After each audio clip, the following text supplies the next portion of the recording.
want retribution. Oh yeah, we want retribution. Oh yeah, we want retribution. Yeah, we ran out of patience. Boil up with the cold hard hatred. I can feel the vibration. Beat in the streets, it's a new sensation. I wanna break faces on the pavement. I wanna make greatness look complacent. Adrenaline awakened, I can taste it. We can make an impact, grab it and take it.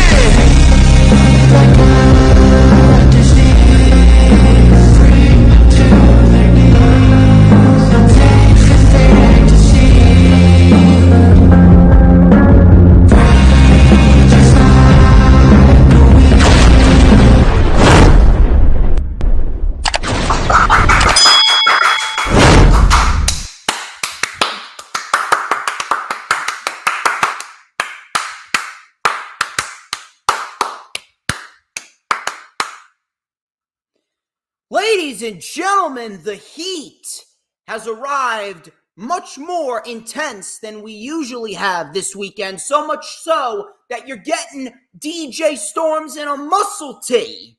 So congratulations to y'all. You get a little peek of the gun show right here. And my God, I am one sexy motherfucker now, aren't I?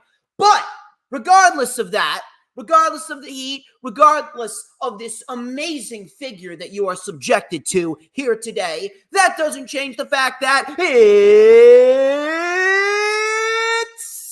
Saturday, and you know what that means. We are indeed live. Ladies and gentlemen, I am the one and only DJ Storms, and I would like to welcome each and every single one of you back here to the greatest fucking show on earth, as we are streaming live on 4 different platforms and across 4 different accounts. And we are heating up the month of June. The month of June should officially be recognized as DJ Storms Appreciation Month, because fuck Pride Month. It's all about DJ Storms, motherfuckers. You already know who I am, Mr. Controversy, and the operator of the best damn X, formerly known as Twitter, handle known to mankind. And yes, when you take in that big, nice, deep breath and you go, oh my goodness, you already know what that is. That is the smell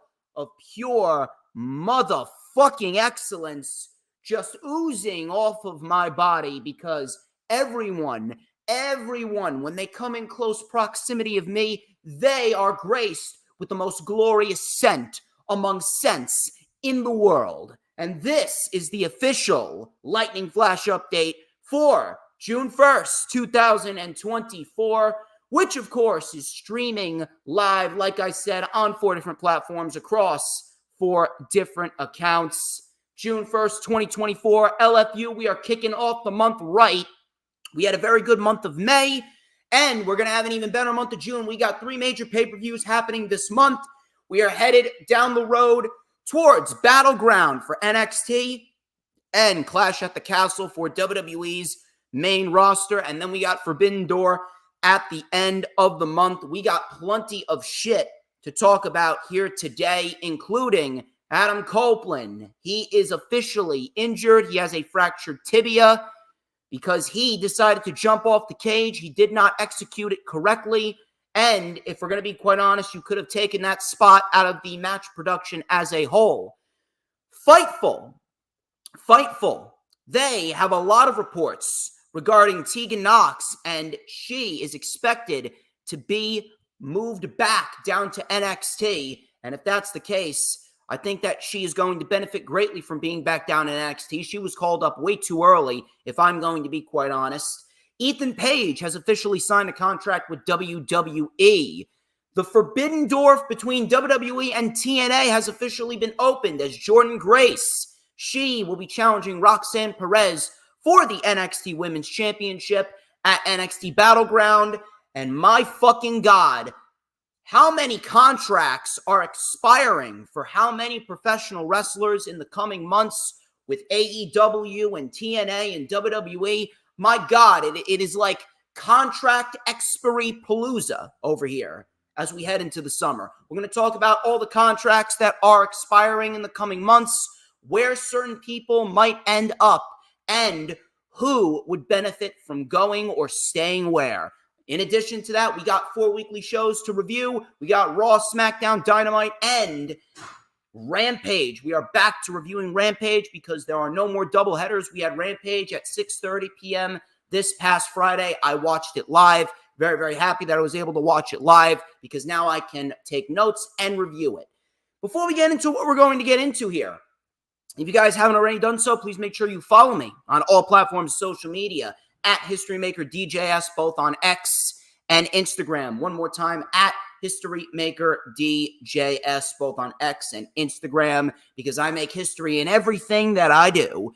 In addition to that, you can also add me on my personal Facebook for collaborations and business inquiries. Please send me an email. My email is, of course, StormsTakeOver@gmail.com. Please make sure that you like the official DJ Storms business page, and I may just send you an invite to join the official DJ Storms Posse group on Facebook. That is, all of those links are in the description of the stream, whether you're watching on Facebook, Rumble, or YouTube. In addition to that, you can also follow me on Rumble. We are looking to build a nice, solid fan base over on Rumble. Please go and check me out over on Rumble. It's incredibly vital that you do so. We are going to build a nice, solid following over there, and we're going to be the top wrestling content creator over on Rumble.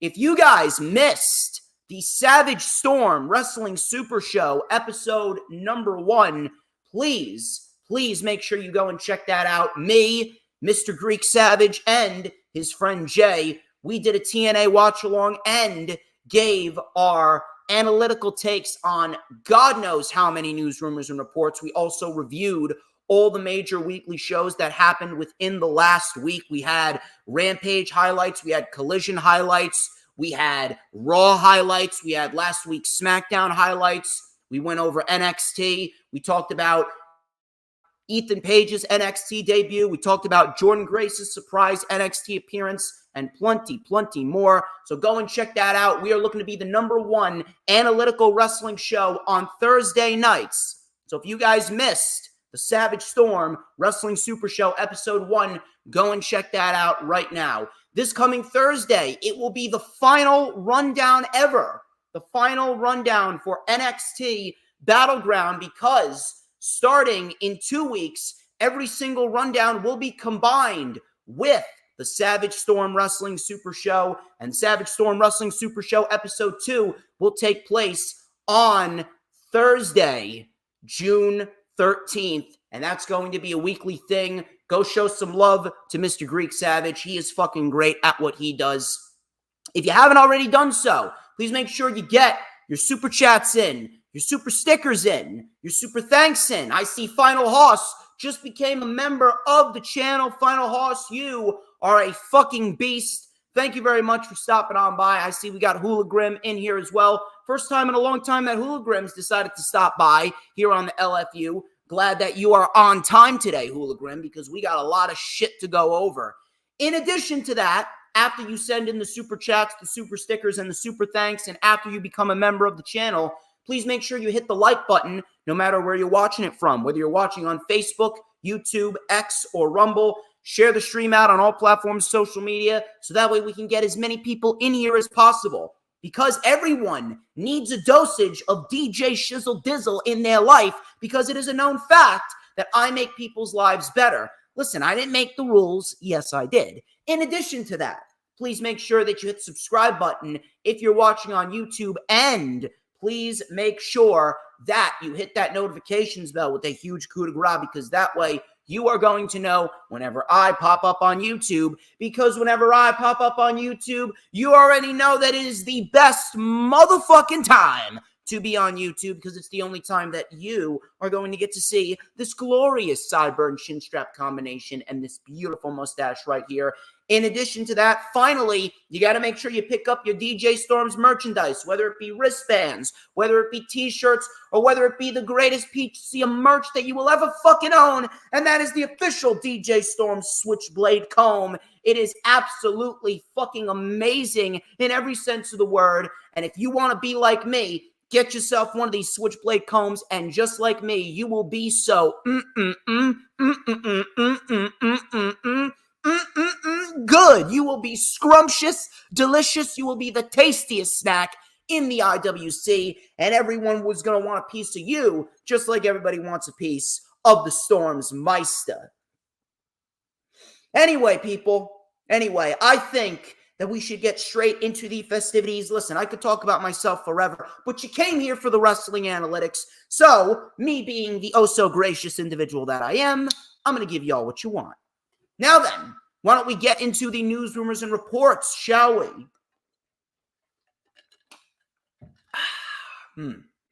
Nothing that refreshes you like a nice cold gulp of ice water. I see Dee Dee is here as well. Thank you very much, Dee Dee, for stopping on by. Sub month number 2. Damn right, Hooligram. Thank you very much for becoming a member for the second straight month in a row. You are fucking awesome. But I think that we ought to get to the news, rumors, and reports. Let's start with Adam Copeland. Adam Copeland, he announced on social media that he fractured his tibia on the dive off the cage in the match with Malachi Black, and it will indeed require some surgery. Now, unfortunately, this sucks. This sucks because Adam Copeland, he was doing some great shit. He was really doing some great shit in the first 7 months of his AEW run. When he came to Wrestle Dream, great fucking moment. He had a very good program with Christian Cage. He had some banger matches with the likes of Luchasaurus and Daniel Garcia. And in addition to that, he was having a great TNT title reign. Unfortunately, Adam Copeland, you can see on the dive, he did not execute it correctly. He did not execute it correctly. He went down with his legs first, which you should not be doing. And if he wasn't going to execute it correctly, if he was not 100% about doing that spot, then he should have eliminated the spot from the overall match production. I already stated this on Twitter, and I also stated this on the Savage Storm Wrestling Super Show. It's a shame because it was a very entertaining match. Very entertaining match with Malachi Black. It wasn't anything match of the year worthy, but they gave you enough brutality in that match for it to be considered good. And the spot with Gangrel, that was very entertaining in itself. But in the end, Copeland, he did not execute the spot right. And if he was not 100% on it, it should have never been done. Either way, if it's only going to take 4 to 6 months, hopefully we should have him back by the fall, and he can finish out the year in AEW, and he can go into 2025 with an even greater mindset that he had coming into 2024. It really is a damn shame, but I will give AEW credit where credit is due. They did the right thing.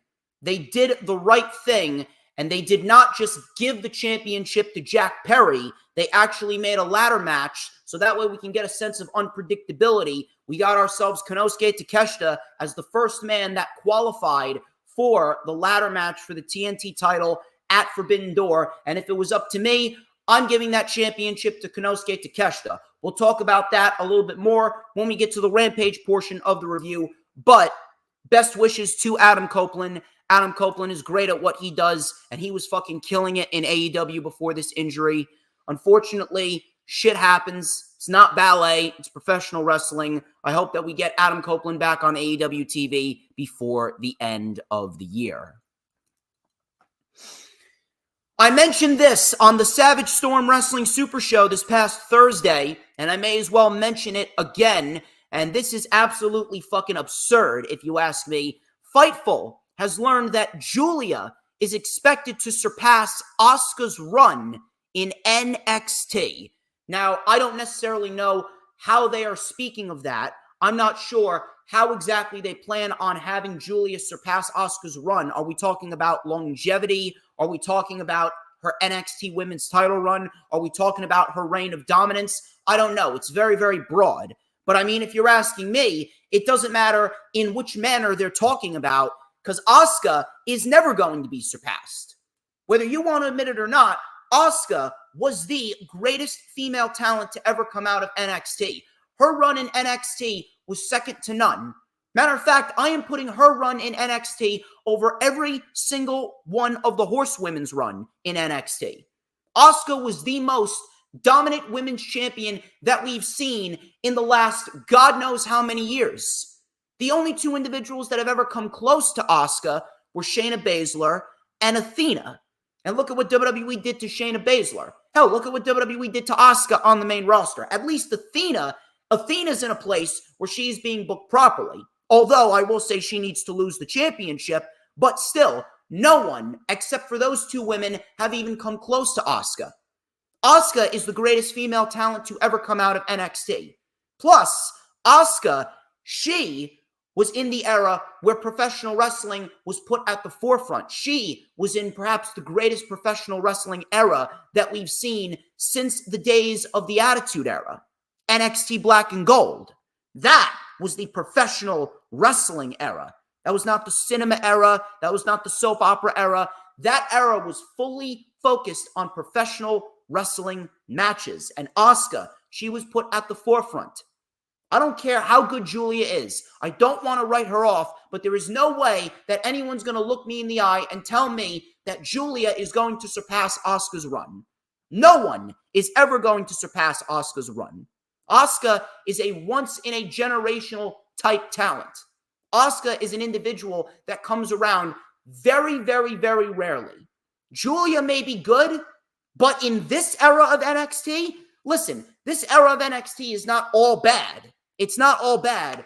But if you're trying to compare this era of NXT to Black and Gold, I mean, clearly something's fucking wrong with you. Black and Gold NXT will always be the best version of NXT, no matter what you want to pull, no matter what kind of excuses you want to make.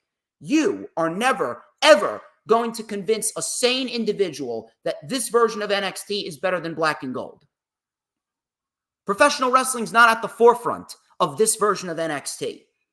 WWE has been catering to the story whores. They've been catering to all these fucking drama geeks.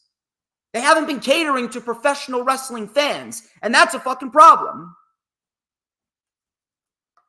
And on top of that, WWE is doing the same thing that they've always done. They're making a mistake by putting a ceiling on someone that they're never going to break through. WWE always saying that this guy is the next Kurt Angle. Gable Steveson was the next Kurt Angle. You got fucking Cody Rhodes as the next John Cena. You got Cora Jade as the next Sasha Banks. Now you got Julia is going to be the next Asuka. You need to stop doing that. I really wish that these comparisons would just fucking stop, because you're not doing the individual any favors. How about we stop worrying about certain individuals being the next Sasha Banks or the next John Cena? Do not worry about Julia being the next Asuka. Focus on her being the first Julia. I really fucking hate that mentality by WWE. But no matter what happens, no one, no woman that ever comes through NXT, especially not in this era, no woman is going to surpass Asuka's run. Asuka is in a league of her own. Mid-Emo Smart, thank you very much for stopping on by. You are a fucking beast as per usual. And I hope you guys are having a good time. We got 21 people overall across 4 platforms watching me right now. I hope you guys are having a good time. We are going over all the top tier news, rumors, and reports right now. And in a little bit, we are going to get into the contract news. God knows how many fucking contracts are expiring in the next coming months. The summer is going to be the summer of contract expiry.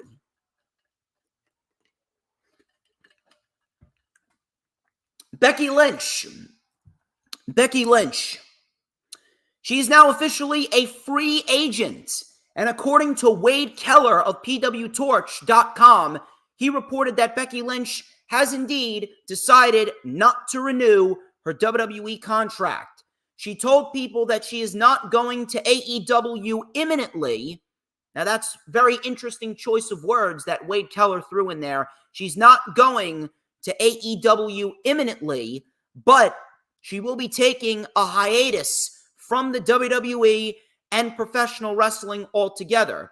It is currently unclear why she is taking time off, but her colleagues believe that she will return to WWE one day and finish out her career there.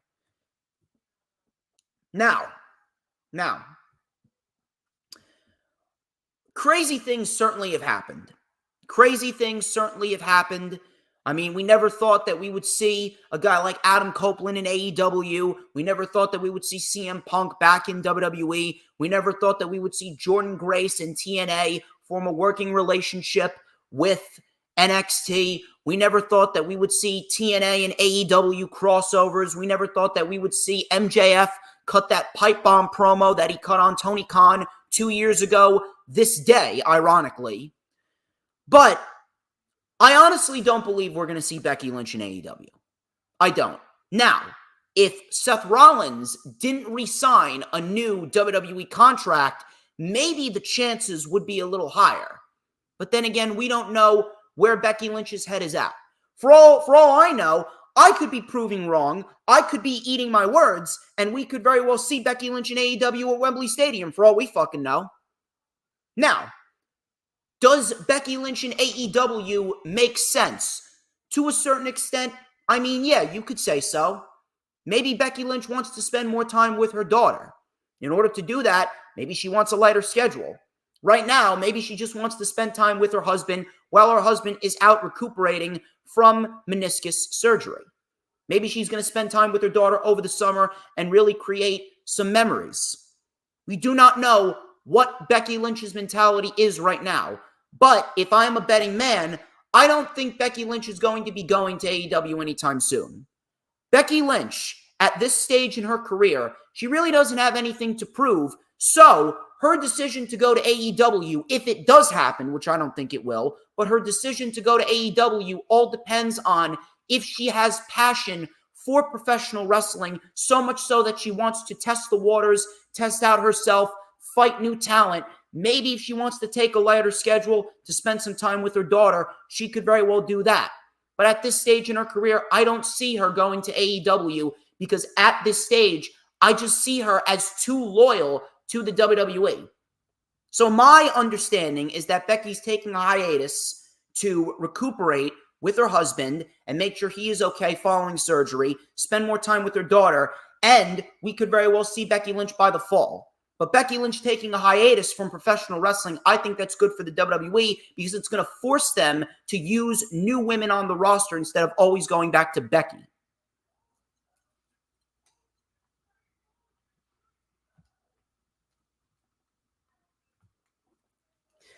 Let me know what you guys think. Let me know if you guys could see Becky Lynch in AEW. Let me know if there was a chance that she could go to AEW. Let me know what her mentality is, or at least what you think her mentality is. And if she is coming back to WWE, when do you think we may see her back by? Thank you very much to James Punaseca for stopping on by. Make sure all you get your super chats and your super stickers in, because we got some news regarding Tegan Nox. Tegan Nox, she is expected to have a run in NXT. She is expected to be sent back down to NXT, and that is a great idea. Matter of fact, I am still questioning why she was even brought up to the main roster with absolutely no fucking plans. Tegan Nox being sent down to NXT, that is a great thing. Tegan Nox was brought back to NXT to have a little program with Candice LeRae. And then the next week on SmackDown, they called her and Shotzi Blackheart up in a tag team immediately with zero explanation whatsoever. And that was when Vince was still in charge. That was in the summer of 2021. Vince McMahon was in full control of WWE at that time. Nothing was making any fucking sense. But now we got Triple H in charge. Triple H doesn't have anything for Tegan Nox on the main roster. Her going to NXT is a great move, especially after you recently had a purge of the NXT women's division. You had Blair Davenport and Lyra Valkyria going up to the main roster. You need some big-time names, and Tegan Nox is a big-time name in NXT. Her being in NXT again, that is going to be a great thing for her career going forward.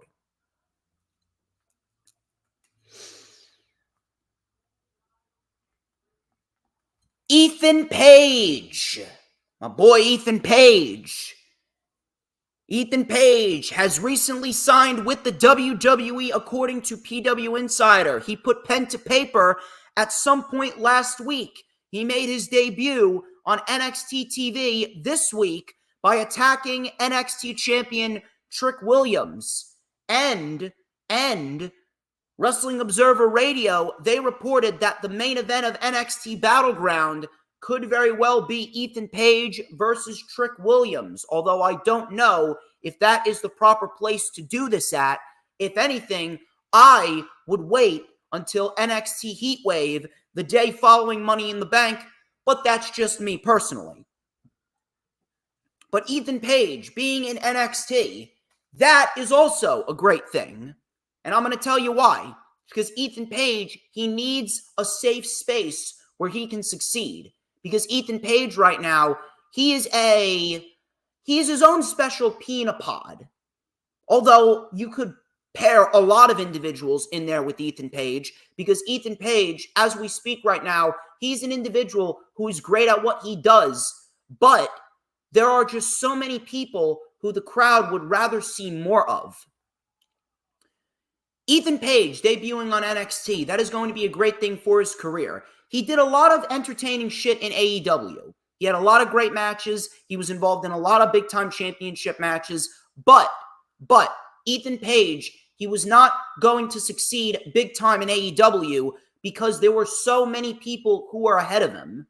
Same thing with the WWE main roster. How many people are on the WWE main roster who you rather see more of rather than Ethan Page? But Ethan Page being on NXT, after what happened with NXT, after they recently just lost Dragunov, they lost Carmelo Hayes, they lost Braun Breaker, they lost Lyra Valkyria, Blair Davenport, Baron Corbin. Ethan Page being on NXT, that is going to help fill a main event spotlight. And if I'm booking this, Ethan Page is your next NXT champion. NXT is going to be a very nice space for Ethan Page to rejuvenate his career and succeed.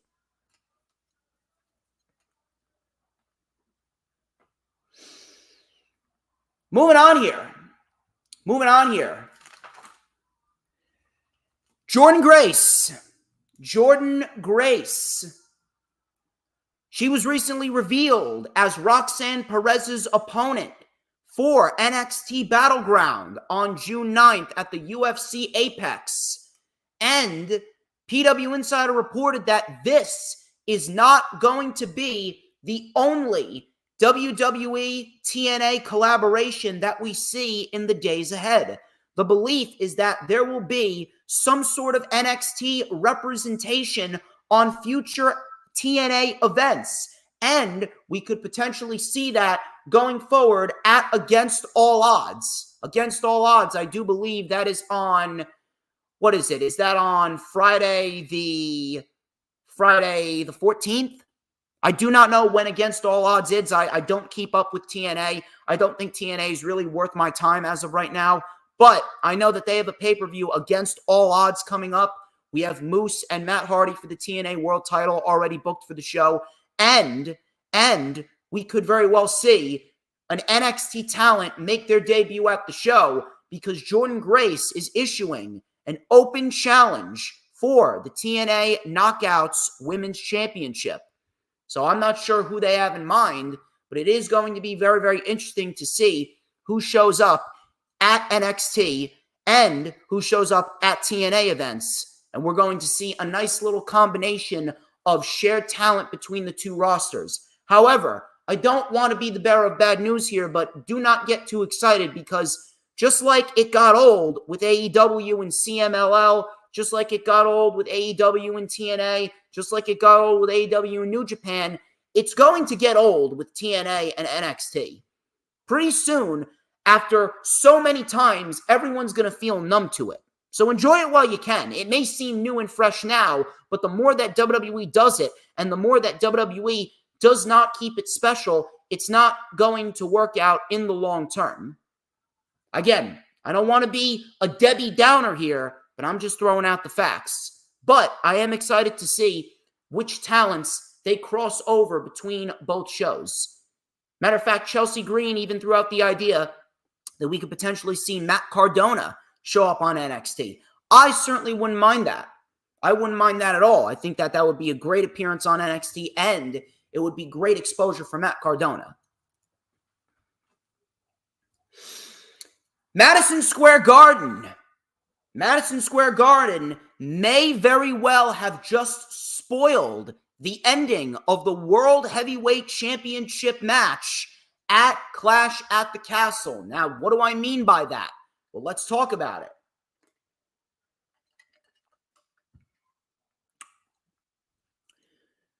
Madison Square Garden announced on their X account that July 28th, they're going to have a SmackDown taping.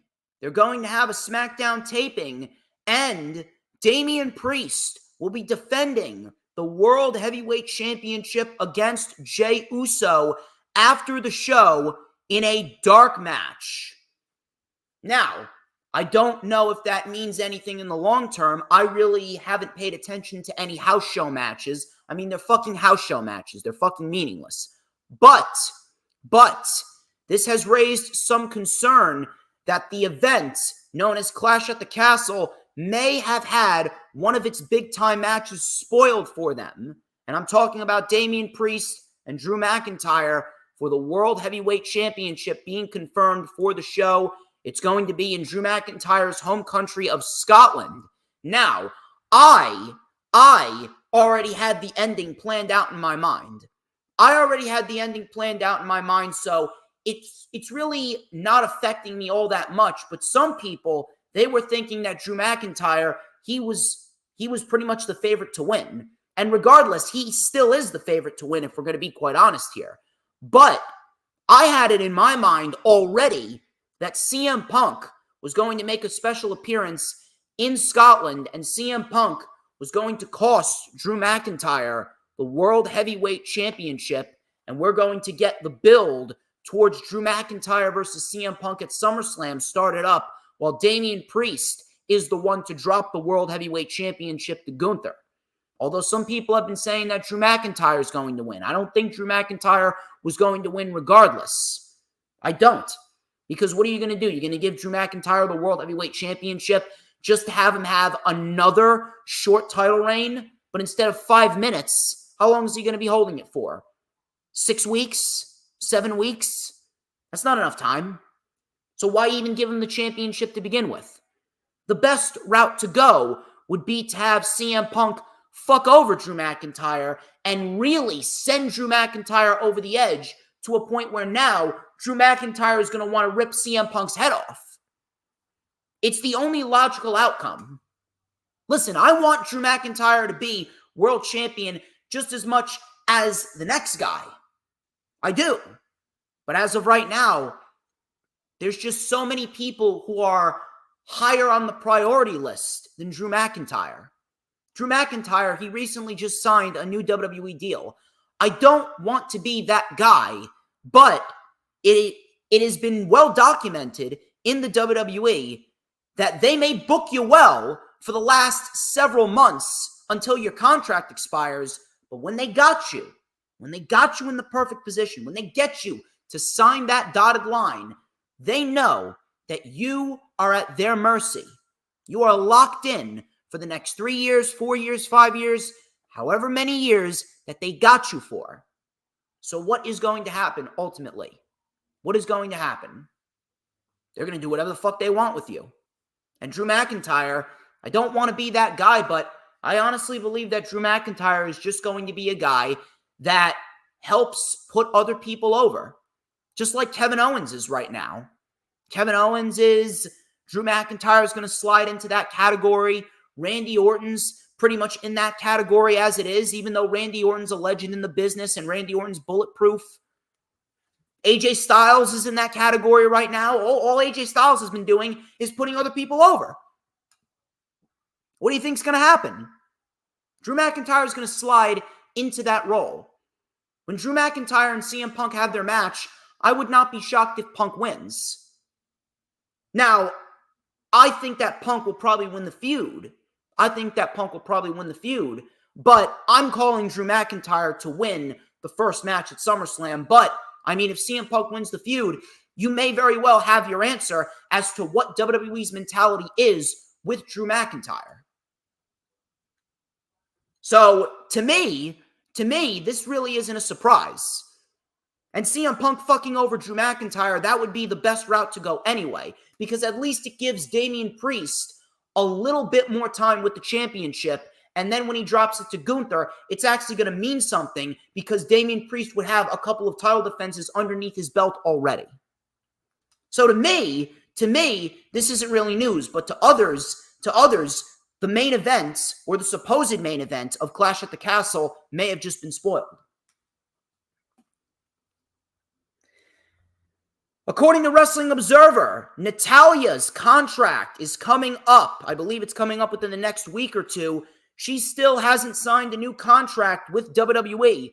Chad Gable is also in this category. So you got Natalya, you got Gable. Becky Lynch, she did not re-sign. So you got Natalya, you got Gable, you got Lynch.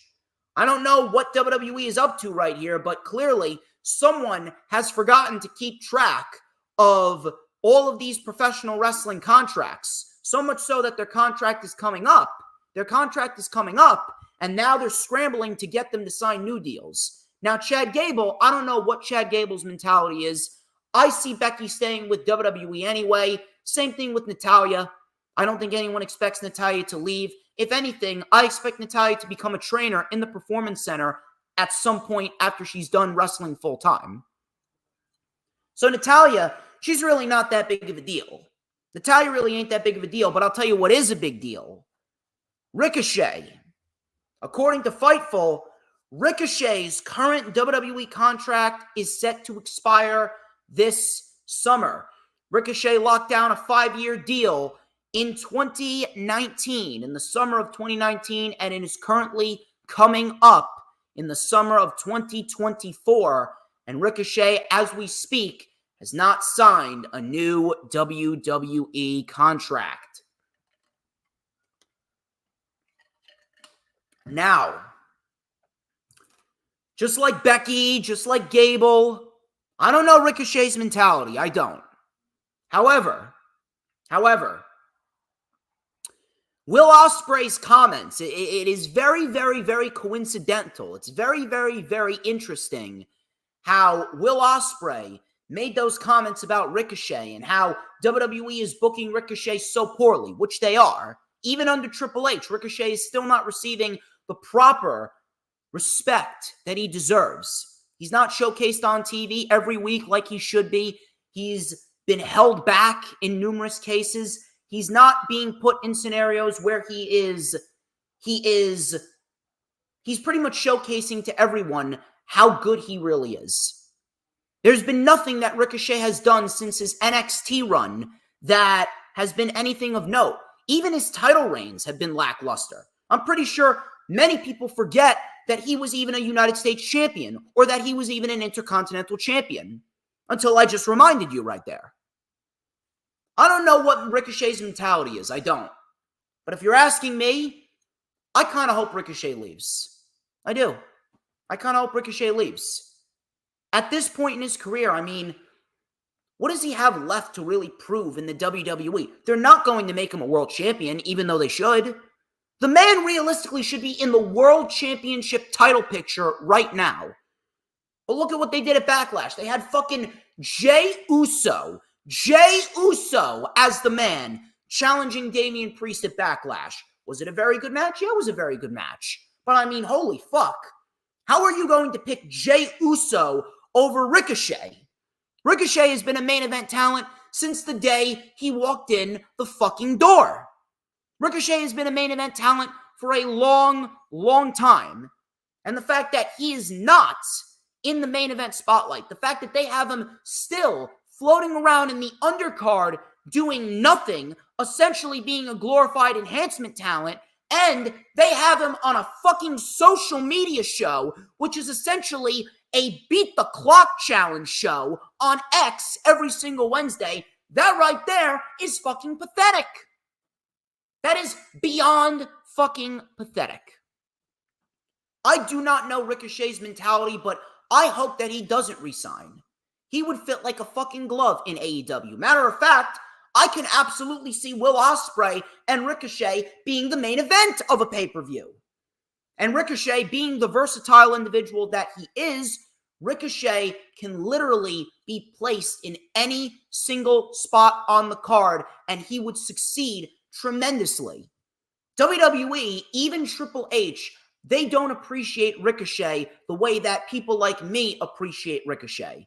Ricochet to them is nothing more than an indie spot fest guy that can do these crazy moves that they plug into these matches to make him feel more exciting, but they'll never fully invest in him. So if you're asking me, Ricochet leaving would probably be the best decision for him. Him being in AEW would enhance the show, and it would give him the platform to put on matches that would supersede everything he did in the WWE.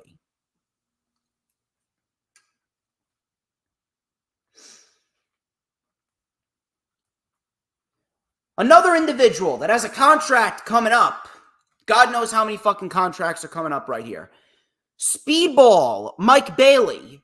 His contract is set to expire towards the end of the year, according to Fightful.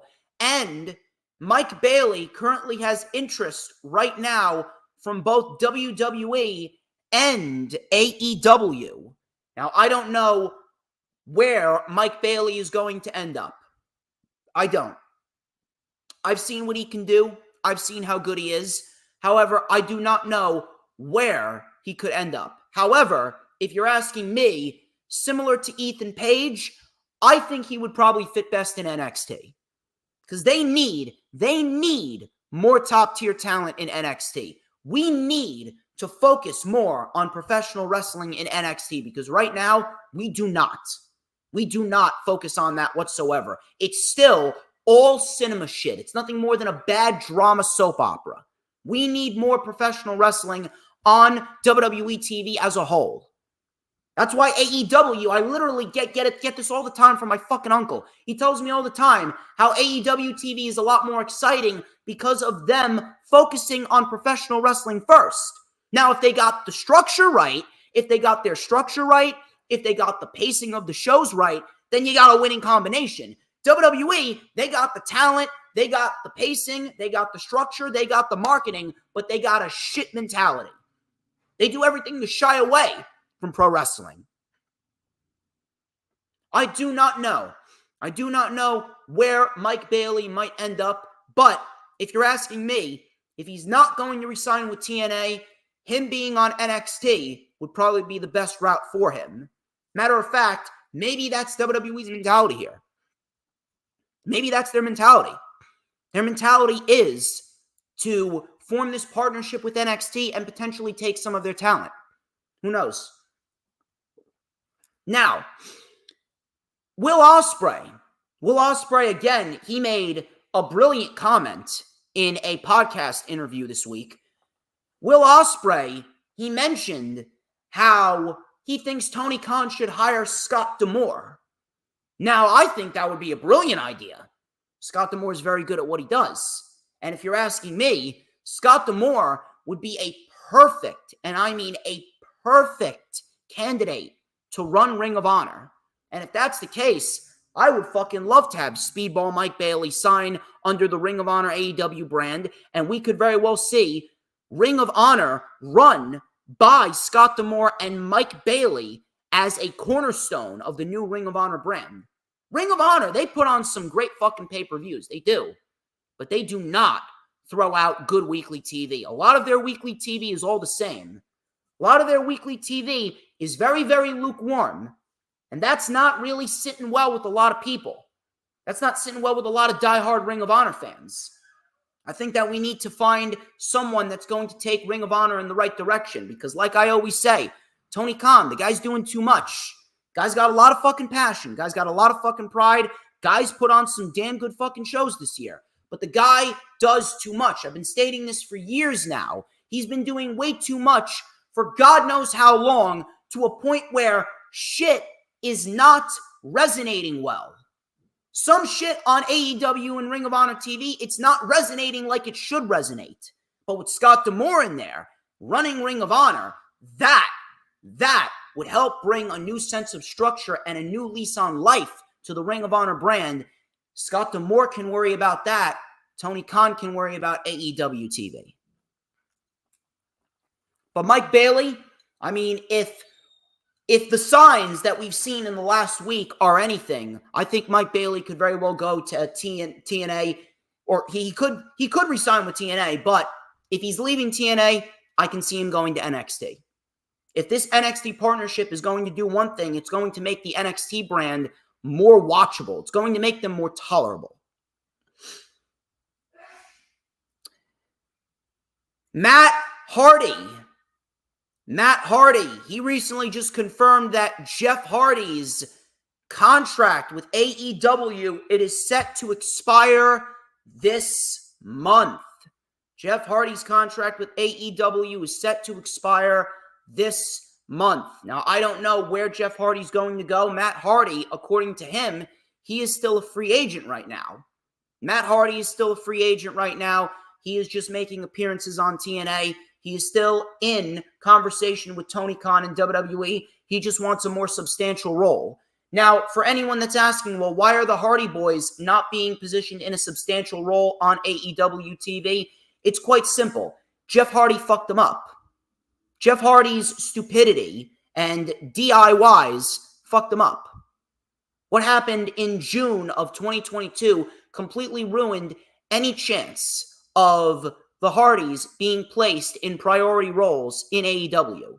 And as of right now, Tony Khan clearly, he has investments in individuals that are much higher on the totem pole than the Hardys. Swerve Strickland, Timeless Tony Storm, Will Ospreay, MJF recently just signed a new deal.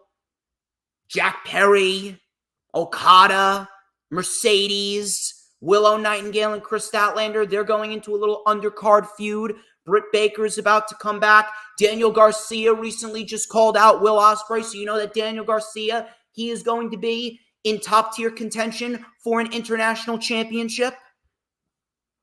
People like Takeshita, who recently just qualified for the TNT Championship ladder match. Those guys are the individuals that Tony Khan has high investment in. The Hardys, not so much. Listen, I think that the Hardys are great, but right now the Hardys are in positions where they should be helping other talent get over. They're just not in a position where they should be winning top-tier matches. They shouldn't be.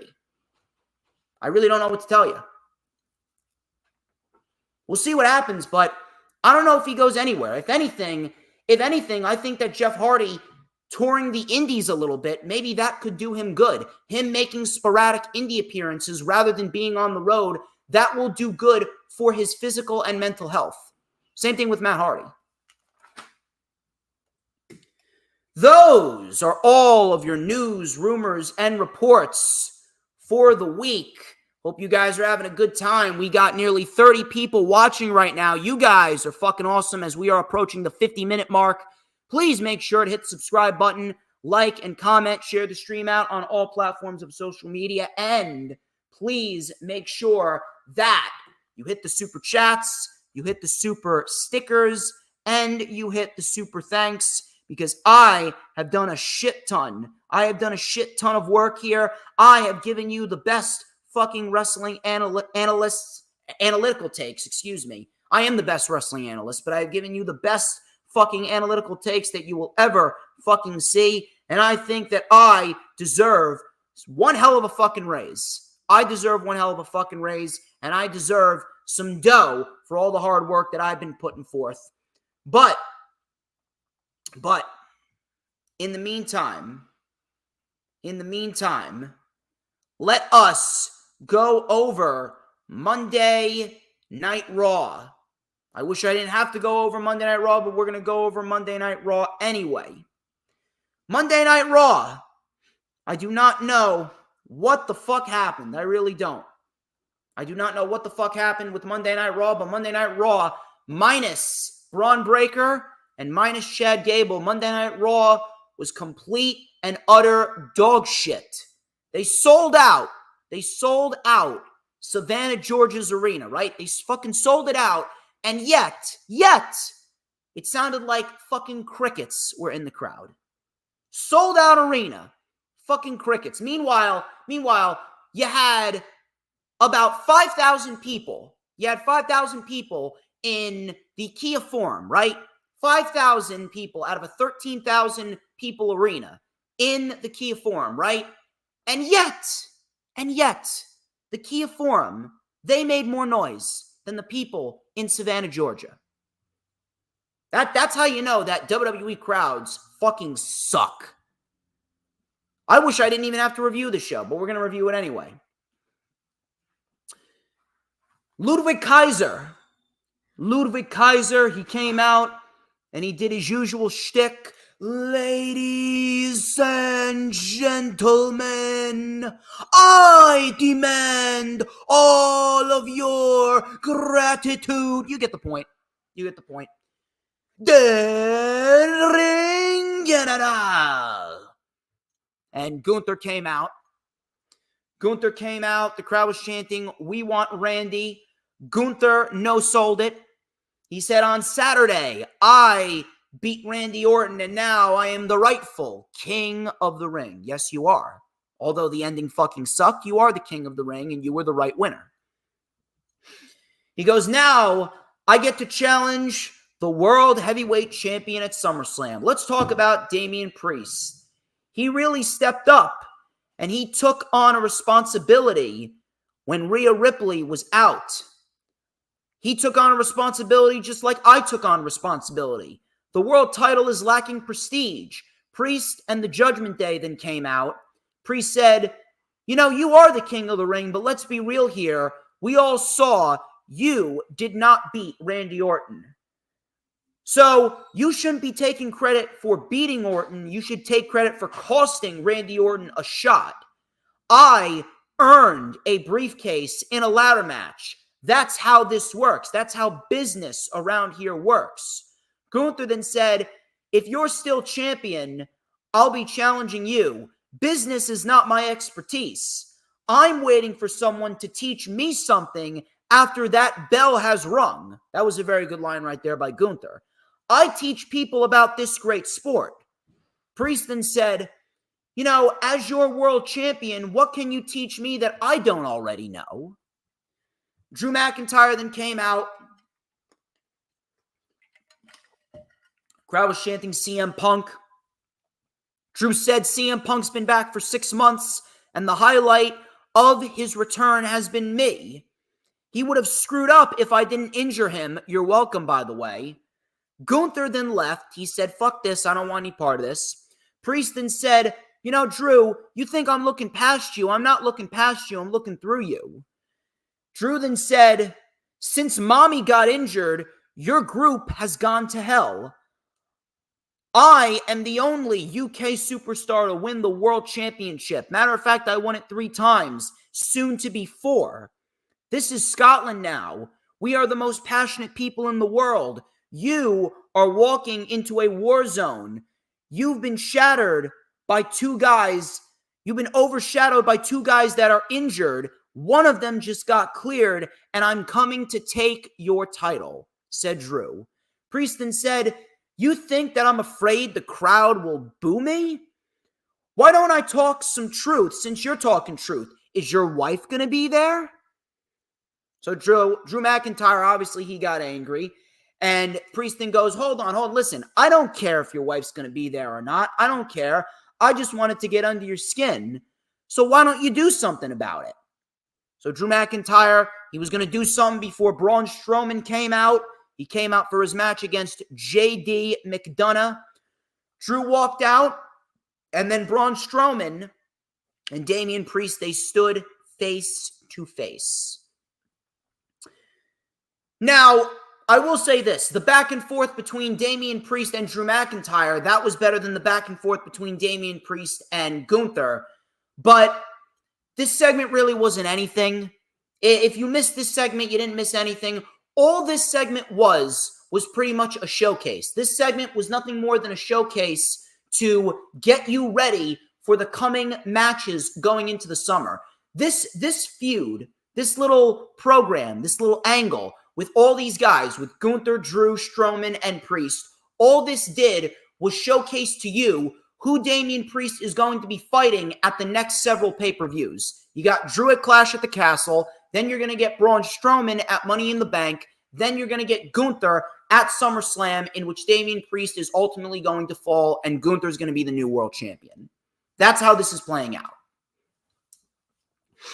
We had Braun Strowman and JD McDonough. Pretty standard match. Really nothing of note here. The ending was pretty smooth, I will say that. The ending was very fluid. Braun Strowman hit a very nice tilt-a-whirl power slam on JD McDonough, which was very nice. Afterwards, Braun Strowman then took out Finn Balor and Carlito. JD then hit Braun Strowman with a chair. The crowd was chanting, "You fucked up," and Braun Strowman ran after them because he runs after people. He chases people because he's a big monster. That was pretty much that. Ricochet and Ilya Dragunov, they had a match which was very, very good. Ricochet and Ilya Dragunov had a lot of great back-and-forth counters here. Ricochet with a step-up moonsault to the floor. We had a clothesline by Dragunov, Constantine special, powerbomb, super kick in midair, recoil by Ricochet. Dragunov kicked out. Dragunov then met Ricochet up top. Dragunov was sent down. Ricochet with a beautiful shooting star press. And then Braun Breaker out of nowhere. Braun Breaker out of nowhere spears the shit out of Ricochet, cuts him in half. He does the same thing to Dragunov. And Braun Breaker being involved in this is an excellent move for him, because now he's not just in nothing squash matches. He's actually in a program where he's going to beat guys that actually have some legitimacy behind them. And whether we get a triple threat match or whether we get a one-on-one match between him and Dragunov or him and Ricochet, this is going to be a great move for Breaker, because it's going to build up Breaker quite nicely. Matter of fact, I'm going to predict something here. I'm going to throw out a bold prediction, and I'm sure a lot of people wouldn't have a problem with this. Braun Breaker is going to be your next Intercontinental Champion. I don't know what is making me think that, but I just feel it in my gut with the way that Braun Breaker is being built up. You got Gable and Otis. They're going to be going into a program after Clash at the Castle, which I do believe Gable's going to fail again at getting the Intercontinental title from Sami, and Gable and Otis are going to go into a feud. Sami Zayn is going to need some heels. He's got plenty of other challengers, but I do believe that at some point, probably in August, September, October, Braun Breaker is going to be the one to take down Sami. Braun Breaker, he's just going to be bullying everyone. He's just going to be running through everyone. Who's going to step up? Who? But the mega baby face Sami Zayn.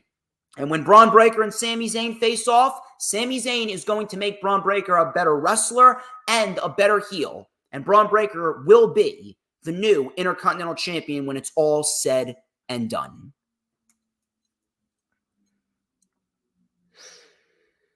Authors of Pain. Authors of Pain and the Creed brothers. This went 2 minutes. 2 minutes. Can I please ask, where the fuck is the competitiveness? Why is WWE neglecting tag team wrestling again? Hell, why are they neglecting pro wrestling overall? We have a fucking problem here. We have a major fucking problem here. You have a 3-hour show on Mondays. There should be no such thing as a match that goes under 10 minutes. A match that goes under 10 minutes on a 3-hour show, we got a fucking problem. We need competitive matches. We should not be having squash matches between two teams who are consisting of full-time wrestlers. It's like WWE. They take 2 steps forward, 3 steps back. 1 step forward, 1 step back. 4 steps forward, 3 steps back. What the fuck are they doing?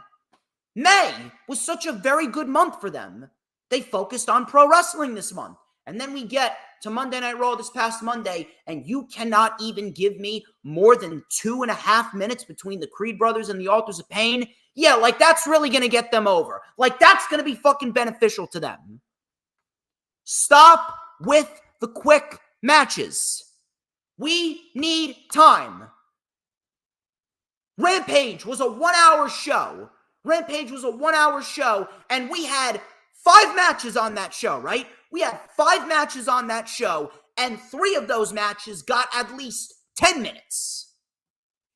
Viva Van, a fucking nobody, a fucking no one to the majority of the wrestling fan base from New Japan. Viva Van got 10 minutes with Toni Storm on Rampage. How is it that we get more wrestling on Rampage than we do on Raw? That is a fucking problem. Sheamus, he came out to address the crowd. He talked about King of the Ring and all the matches being bangers. But he said that Ludwig Kaiser, he is Gunther's glorified coat rack. He says he cannot wait to get his hands on him. Ludwig Kaiser then came up on the stage. He said, "You're blaming me for your loss. Don't blame me, blame Gunther. No one stood a chance, especially not you. You're trying to tell me what to do?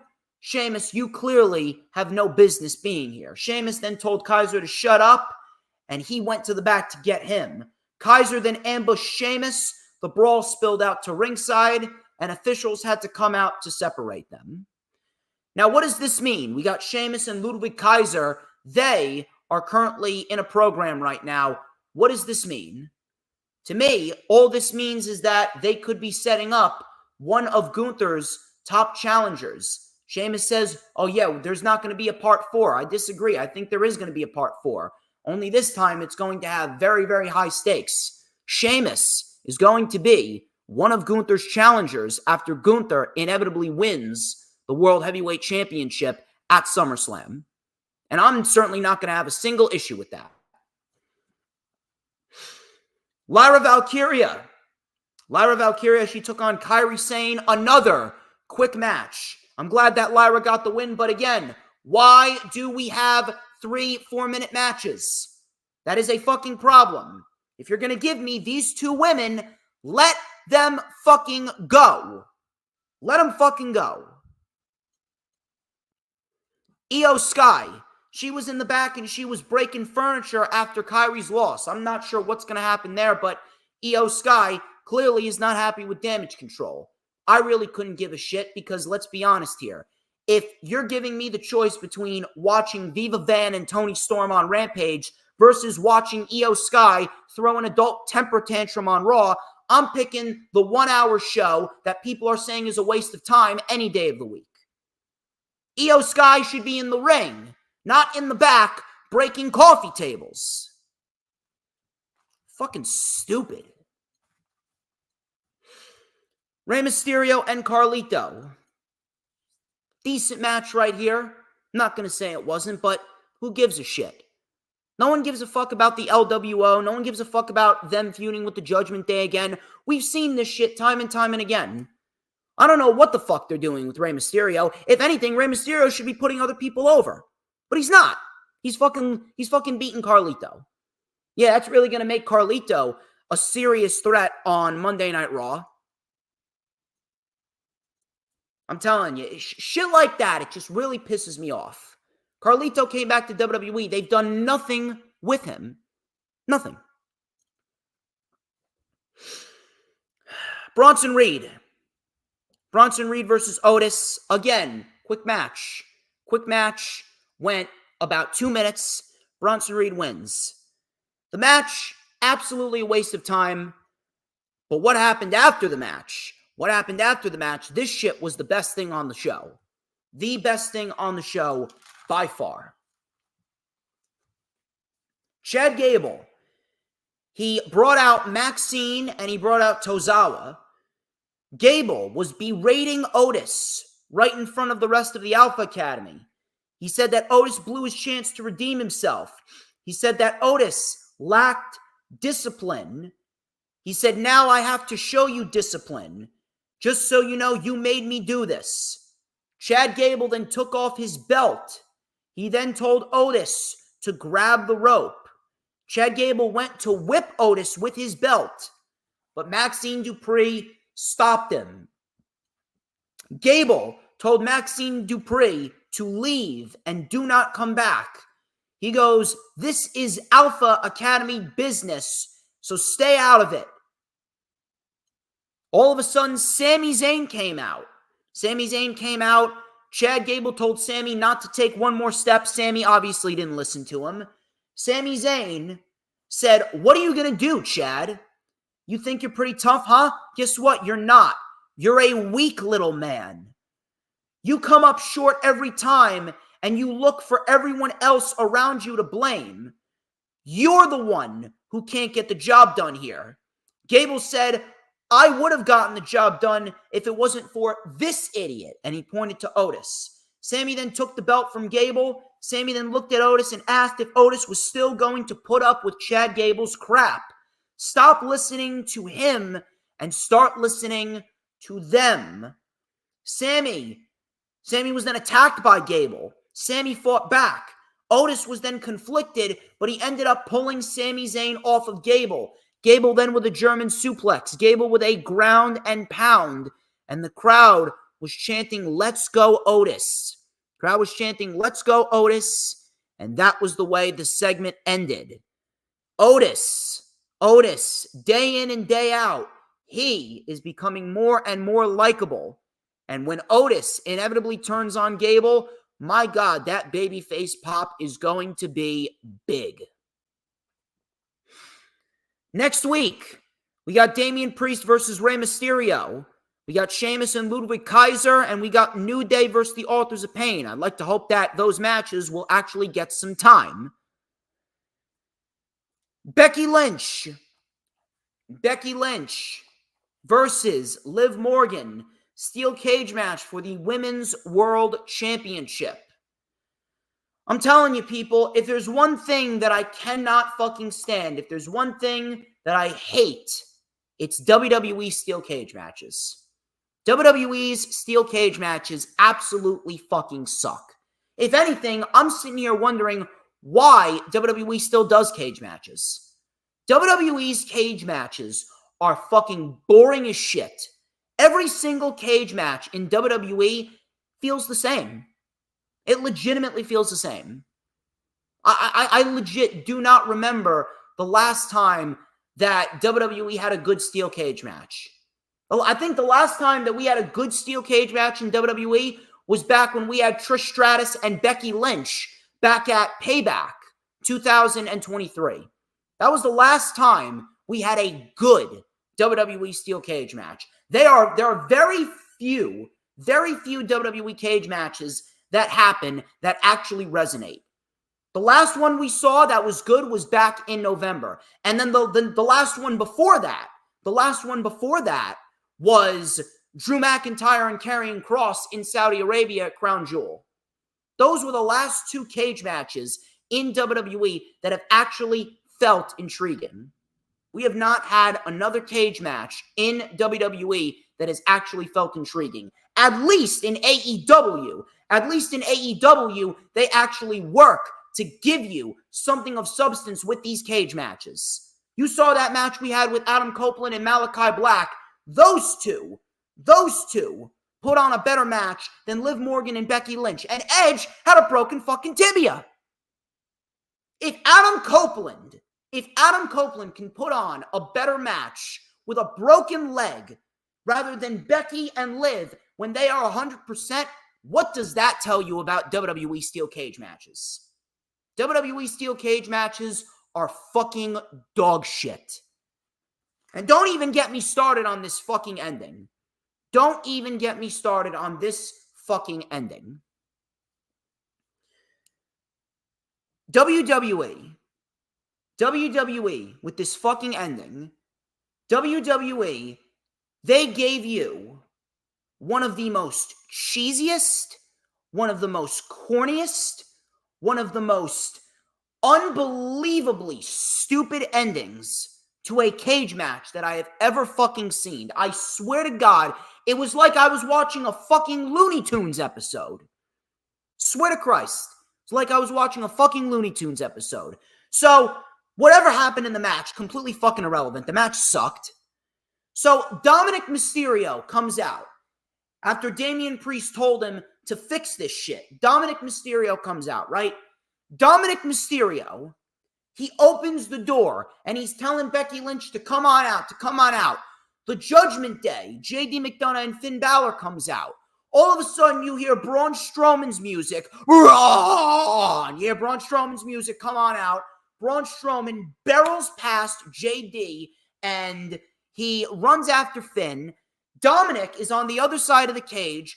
Braun Strowman barrels into Dominic Mysterio, and like a fucking domino effect, Dominic Mysterio hits the cage door. The cage door then slams into Becky Lynch's face as Becky was trying to crawl out of the ring, and Liv Morgan crawls out of the cage door and retains the Women's World Championship thanks to Dominic Mysterio's absolutely stupid decision to come on out and try and get involved. And then Braun Strowman, like a fucking roadrunner, came running around, hit Dominic the Coyote, which sent him flying into the cage, and it fucked up Becky Lynch's chances of winning. I swear to God, this may have been the worst ending to a cage match that I have seen in the modern era. This may very well, this shit was absolutely fucking terrible. Was this as bad as what happened with Seth Rollins and The Fiend inside Hell in a Cell? No, this wasn't that bad, but it was bad. And then afterwards, they didn't even show this, Liv Morgan made out with Dominic Mysterio. That was the only good thing about this segment. The best part about this whole entire ordeal didn't even get aired on WWE TV. They had to post it on social media. What a terrible fucking show. Seriously. Breakker and Gable, those are your highlights. Other than that, this show was fucking awful. And it really did not do anything to follow up on what was a very good King and Queen of the Ring pay-per-view. That was a very good premium live event, and WWE did nothing to follow up on it on Raw. We had to wait almost a whole week. We had to wait till SmackDown to get some substance going into Clash at the Castle.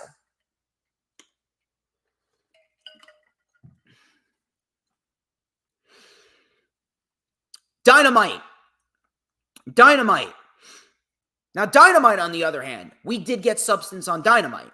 Although, I will have to say, that 8:30 to 9 o'clock time period, that was a very, very rough time period. That quarter of Dynamite, it did not resonate well. It did not resonate well whatsoever. The first 30 minutes, though, were solid. That much I will say. So Mercedes Moné, she came out to have her TBS Championship celebration. She looked good. Crowd was chanting CEO. She asked if she was worth the wait. Listen, you were worth the wait, honey, but you should have been wrestling before Double or Nothing. So she said that we all are celebrating the return of the greatest of all time, acting very, very, very, very fucking cocky. Willow Nightingale. Her and I, we tore the house down, but damn girl, you are just too damn nice. I could have seen from a mile away that Stokely and Statlander were going to turn on you. So when you come back, you better kick Statlander's ass, said Mercedes. She then said, we're only 4 weeks away from Forbidden Door. She was going to mention someone, but then Sky Blue came up on the screen and she revealed that it was her that attacked Mercedes Moné. So Sky Blue then came out and she hit Mercedes with the Skyfall. And then we get ourselves a TBS championship match. We get Mercedes and we get Sky Blue later on in the show. Now, I have no problem with Sky Blue. I don't. But you get an angle with Mercedes being attacked backstage and the best that you give us is Sky Blue. I've been stating it for weeks. It should have been Britt Baker. Britt Baker would have been the perfect individual to be revealed as the attacker of Mercedes. They should have kept this shit hidden. You could have had Sky Blue just go out and attack Mercedes regardless. You could have had Sky Blue attack Mercedes Moné regardless. You didn't even have to reveal her as the woman that attacked her backstage. She should have been out there attacking Mercedes regardless, and then you still could have set up the match later. You should have kept whoever attacked Mercedes a secret, and then you should have revealed it to be Britt Baker when Britt Baker was ready to come back, and that would have been your match at All In. But no, let's just waste it on Sky Blue. Should have been Britt Baker. Swerve Strickland and Killswitch. They had a very good match. Very good match. Goes to show you how good both of these individuals really are. And this was a nice little bow tie on Swerve Strickland's feud with the Patriarchy. Swerve Strickland and Killswitch. They had a very nice back and forth. We had a rolling flatliner, back elbow, and a deadlift brainbuster by Swerve for 2. The fact that Swerve can get Killswitch up for a brainbuster like that is very impressive. We had a punt kick and then a roll through headbutt into a choke slam on Swerve. That got a 2 count. Killswitch got a chair, but Nana took it away from him. Swerve stomp off the apron. Back in the ring, Luchasaurus with a choke slam and a moonsault in the ring for a 2. Big German suplex, house call, Swerve stomp, but we got a very close 2 count. Killswitch kicked out. Killswitch hyped himself up. Swerve with one more house call, and Swerve wins it. Swerve then cut Killswitch's hair, and that right there could very well be a nice little tidbit of a story that could have Christian berating Killswitch, aka Luchasaurus, and we could have Christian and Luchasaurus be a match going into All In at Wembley Stadium. It's going to be a very, very, very interesting couple of months going into the summer of 2024. Tony Schiavone, he announced that Mercedes Moné will defend the TBS Championship against Sky Blue on the show. I'm very, very happy that we got that match. We had TV time with Chris Jericho and Big Bill. I am the learning tree. Why was this on the show? Why was this on the show?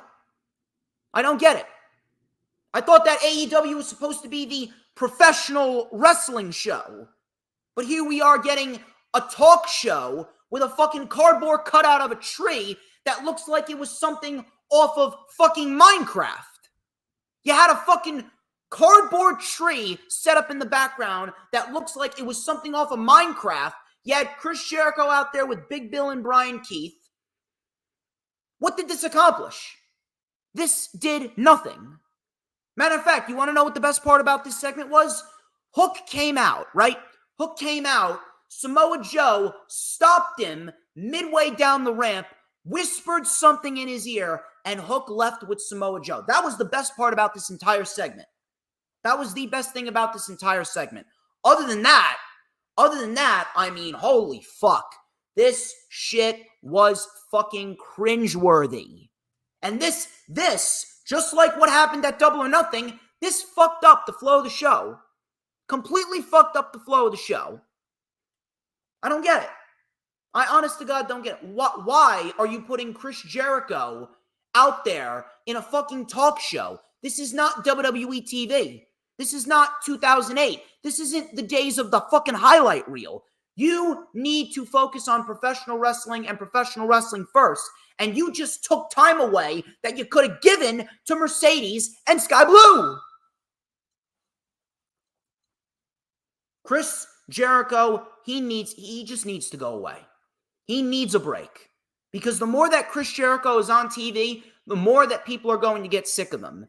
Tony Khan is actively making Chris Jericho less and less tolerable every week because now they're involved in what is the worst part of AEW Dynamite right now. This shit is, I could see this shit on WWE TV with the KO show anytime that I fucking want. We don't need this shit on AEW TV. Get rid of it. Get rid of it. I'm not even going over what was said. Jon Moxley Rocky Romero. Solid match, but it wasn't needed. This was an IWGP World Heavyweight Championship Eliminator match. What the fuck is up with all these Eliminator matches? What is up with all these Eliminator matches? Why are we not seeing competitive matches between other individuals minus your champions? Why are we not seeing other competitive matches that will give people momentum? Why aren't the rankings enforced? Why aren't the rankings enforced? This is a problem here. The inconsistencies, like I've said before, the inconsistencies, where are the rankings? Pro wrestling is a sport.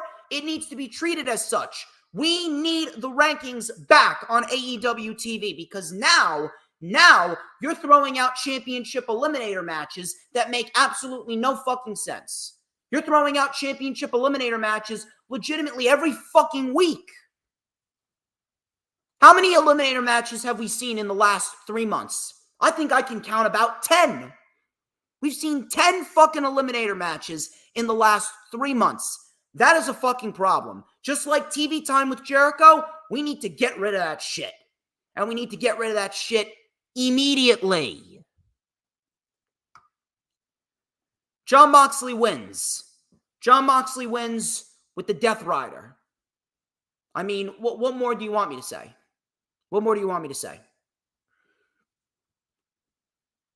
Don Callis. Now we finally get something of substance here. Don Callis, he came out. He was looking to present a contract to Orange Cassidy. Don Callis was talking about how Orange Cassidy is an iconic performer, but he was confused with some bad choices, and we would love to welcome you into the Don Callis family. Cassidy then took the contract and slowly ripped the contract. He said no. Callis then got in his face before Stokely Hathaway and Chris Statlander came out. Stokely and Statlander then announced that their best friend has accepted your invitation to join the Don Callis family. All of a sudden, Trent came up from behind Orange Cassidy, attacked him. Cassidy was busted open. Don and Trent then embraced, giving the people what they want, quote unquote. And Trent is now the newest member of the Don Callis family. He is aligned with Don Callis. Now, on the positive side, this makes a lot more sense than Orange Cassidy himself. Orange Cassidy is not a heel, he is a babyface. So Trent being involved with the Don Callis family, that makes sense. And I appreciate that. I appreciate that they made sense of it. However, I mean, where do you think Trent's going to go? You honestly think that Trent is going to be in a big-time position on AEW TV? No. He may get involved with a championship picture here and there, but Trent isn't going anywhere. He may get involved in the TNT Championship ladder match, but he's not going anywhere. He's not. Trent Beretta is stuck as an undercarder for life. The only way that he would be going anywhere is if he was still with Chuck. And Chuck, apparently, he's retired for good right now. He's been producing matches. He's been taking over the role of a producer backstage in AEW. So Trent, listen, even though he's a very good wrestler, similar to Ethan Page, there is just way too many people who are ahead of Trent Beretta and way too many people that the crowd would rather see more of than Trent. That's just the way it goes. That's just the way it goes. But this is a much better move than giving us an Orange Cassidy-Don Callis partnership. That much I will say. Mercedes Moné and Sky Blue TBS Championship. This was a solid match right here. Nothing too crazy, nothing too over the top, but Sky Blue looked good. Sky Blue with the Skyfall on Mercedes for a 2. Moné got caught with a super kick. Sky Blue went for the Code Blue, which, by the way, I think that Sky Blue and Darby Allin, those two individuals are up there for the best Code Blues or Code Reds in the industry right now. Mercedes Moné hit the Moneymaker, and Mercedes Moné retains the TBS Championship. And then afterwards, Stephanie Vacour, the New Japan Strong Open Weight Women's Champion, and contracted to CMLL, She showed up, and we got ourselves a match for Forbidden Door. So now we got 2 matches for Forbidden Door up until this point. Mercedes Moné and Stephanie Vacour. That is going to be one hell of a match. And I expect everyone to be there for that match because now you're going to see just how good Mercedes really is. Stokely Hathaway and Chris Statlander had a promo, and Chris Statlander, she came off very well here. This is where the show really started to flow well. The second hour was better than the first hour. So we had Statlander said she is done cleaning up other people's messes. She is done being other people's protection. Now other people need to seek protection from me.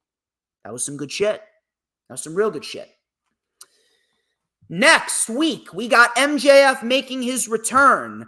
And if I'm a betting man, I think MJF is going to be involved in the Owen Hart Cup tournament. Young Bucks, they came out to address the future of the TNT title after Adam Copeland's injury. Okada came out, followed by Jack Perry. The crowd was chanting CM Punk, and Okada said, "Shut up, bitches." I love Okada. By the way, this wasn't the last time that Okada was comedy king of the night. Okada was the MVP of this segment, if you're asking me. Okada was fucking great. So he told the crowd, "Shut up, bitches." Perry then said that the Elite run this shit.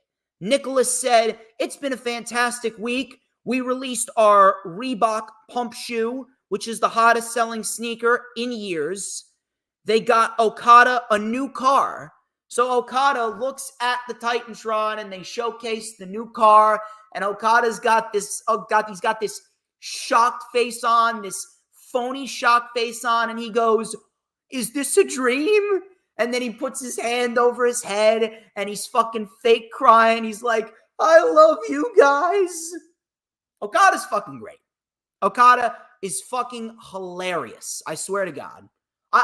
This version of Okada, this may be the best version of Okada since he was fighting Kenny Omega for the IWGP World Championship. My God, do I fucking love Okada. So, Matthew very disingenuously wished Adam Copeland well and then stripped him of the title. They were going to award the championship to Jack Perry, but then Christopher Daniels came in and he says that he now has a brand new job appointed to him by Tony Khan. He is now interim EVP, and all orders are coming directly from Tony Khan. He said that Perry is not the new TNT champion. He's going to earn it. Daniels announced qualifying matches over the next several weeks, and the winners will advance to Forbidden Door to fight for the TNT Championship in a ladder match. So we then had the Elite going after Daniels before the Acclaimed came out. So we got Max Caster and Anthony Bowens out there. And if this means that the Acclaimed are getting back into the tag team division and we're going to get the Acclaimed versus the Young Bucks for the AEW World Tag Team titles, listen, I'm certainly not going to sit here and bitch and moan. I'm not going to sit here and complain. That right there is a brilliant, brilliant move. The Acclaimed succeed much better when they're in the tag team division. So from there, we had the Casino Gauntlet match. This was the second Casino Gauntlet match that we've seen. And if you're asking me, the Casino Gauntlet match absolutely is a thumbs up. This is a keeper match. And I think that this is going to be a match that's going to make AEW TV a lot more exciting going forward. So Casino Gauntlet match, that is a keeper. We had Jay White and Pac starting off the match.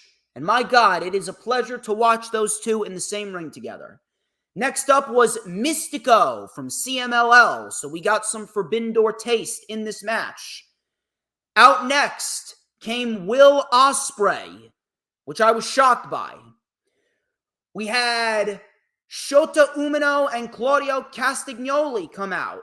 Lio Rush made his return to AEW. Really good stuff right there. We had Orange Cassidy and Hechicero. They came out as well. So it was just all out bedlam. It was just all out bedlam. So everyone was pretty much taking out everyone here. Juice Robinson ended up costing Pac. Ospreay came in and hit an Oz cutter on Orange Cassidy, and Will Ospreay won the Casino Gauntlet match. Excellent match. Excellent match. That's the positive part of this. Match is a winner. The match is a keeper. Excellent match from start to finish. But what the fuck was this outcome? And I got some shit to say about this, because this was probably the worst booking decision of the week, and I'm going to tell you why. Swerve Strickland came out, and he came out to stand face-to-face with his soon-to-be challenger at Forbidden Door. Now,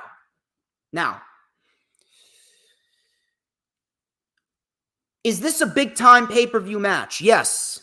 Yes, it is. It's a big-time pay-per-view match. Is it going to make Forbidden Door better? Yes. Yes, it is. This match is going to make Forbidden Door a lot better. It's going to make Forbidden Door a must-see show. However, why the fuck are we doing Will Ospreay and Swerve Strickland now? More importantly, why did you give Will Ospreay the International Championship if Will Ospreay was ultimately going to be challenging Swerve Strickland at Forbidden Door anyway?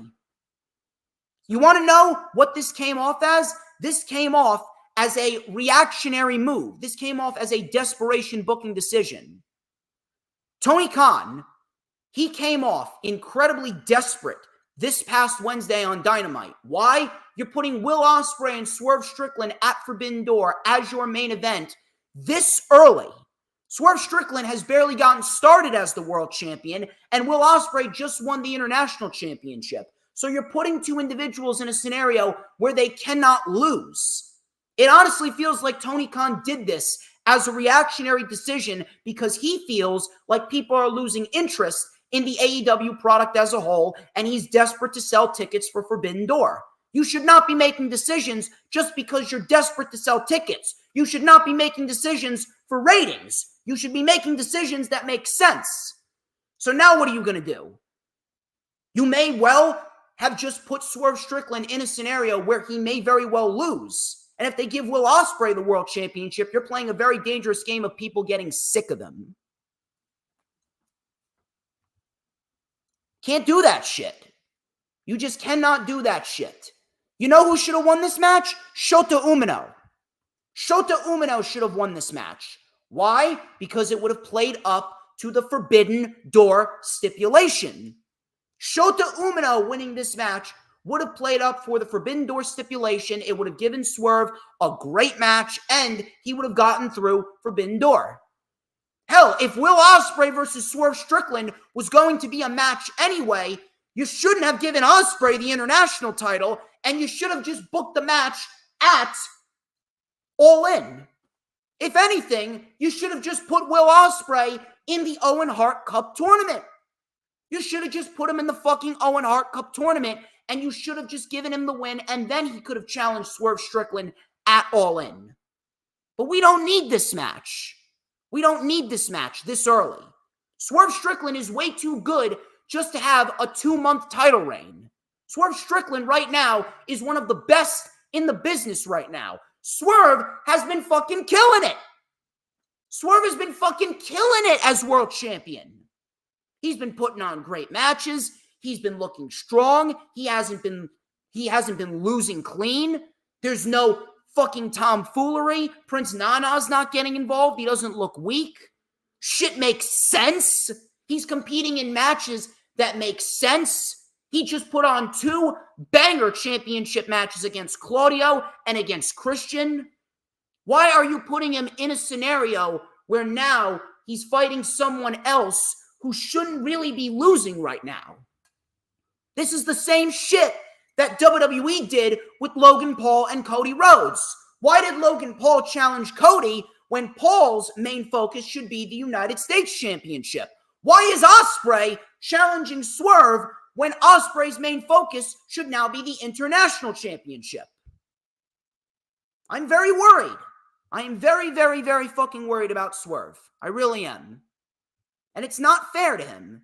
It is not fair to him whatsoever if he is going to be a second transitional champion. You would have gone through 2 transitional champions in the last 6 months just to get the fucking title on Ospreay. If you were going to get that title on Ospreay anyway, then you shouldn't have even have bothered to put the title on Swerve. You were better off keeping the championship on Samoa Joe and then just booking Will Ospreay and Samoa Joe at Forbidden Door with Will Ospreay winning the championship there. You should have just done that instead of giving the title to Swerve. You have to get the title off of MJF, fine. But if you're going to give the title to Swerve, you should fucking be investing in him. And you got plenty of challengers for Swerve. You already went through Christian. You can go with Bryan. Adam Cole's coming back. You can go with Adam Cole at some point. MJF is back. We could possibly see MJF versus Swerve. Then, towards the fall, after Ospreay loses the international title, then you can focus on potentially going with Will Ospreay and Swerve Strickland.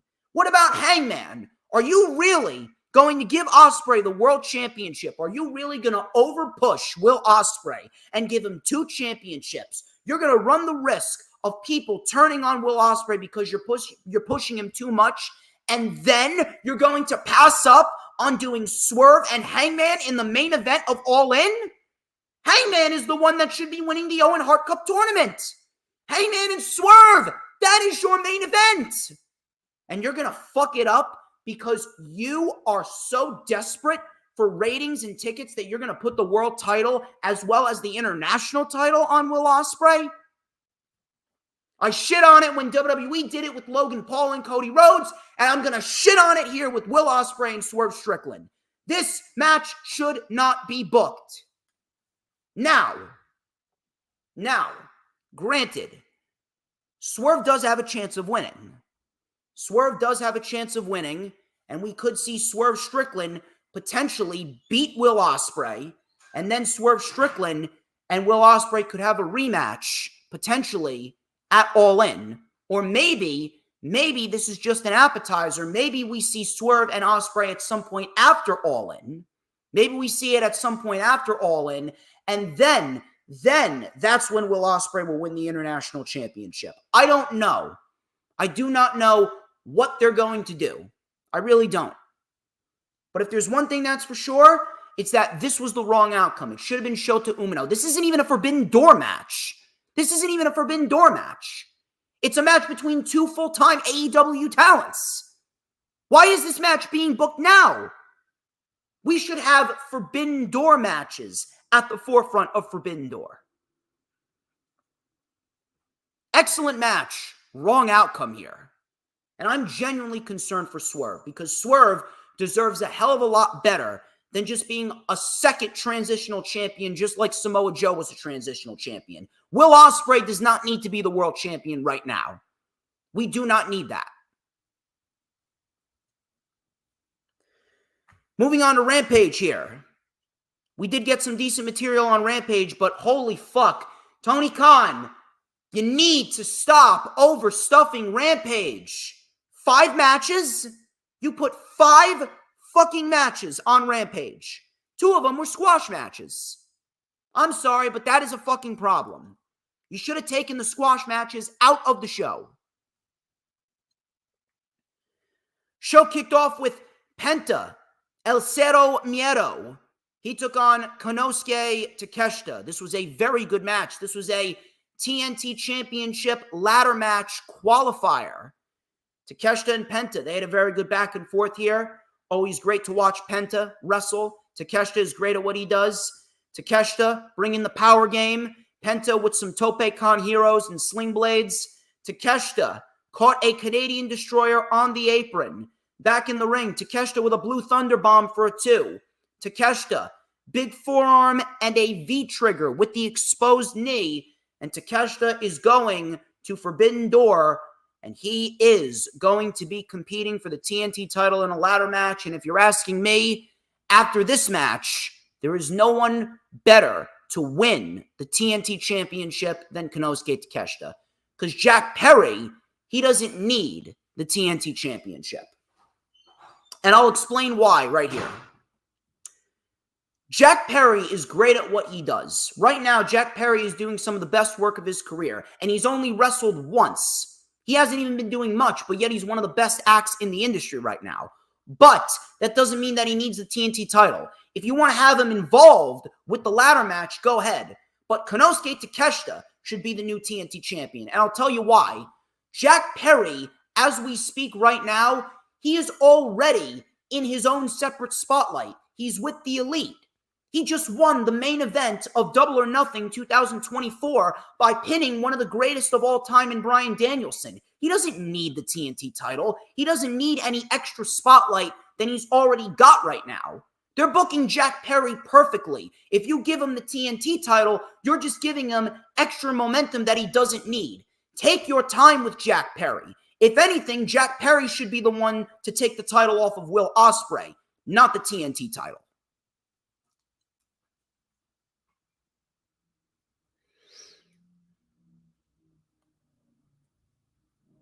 So after that very good match on Rampage, we then go to a squash match. Satnam Singh, he beat Peter Avalon. Why was this even on the fucking show?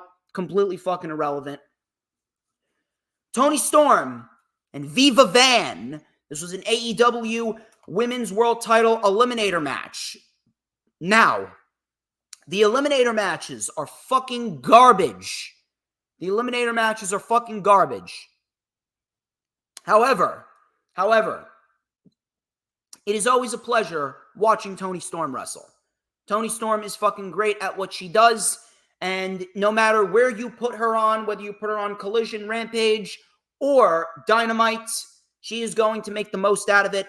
This was very solid. Toni Storm and Viva Van did very, very well here.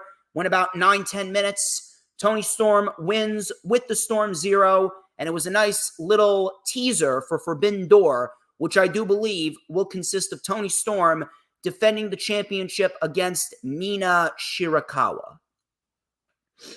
Kyle O'Reilly, he defeated Jordan Cruz. Another squash match, not needed. We need to kick these fucking squash matches off the fucking show. It is not doing any good for anyone here.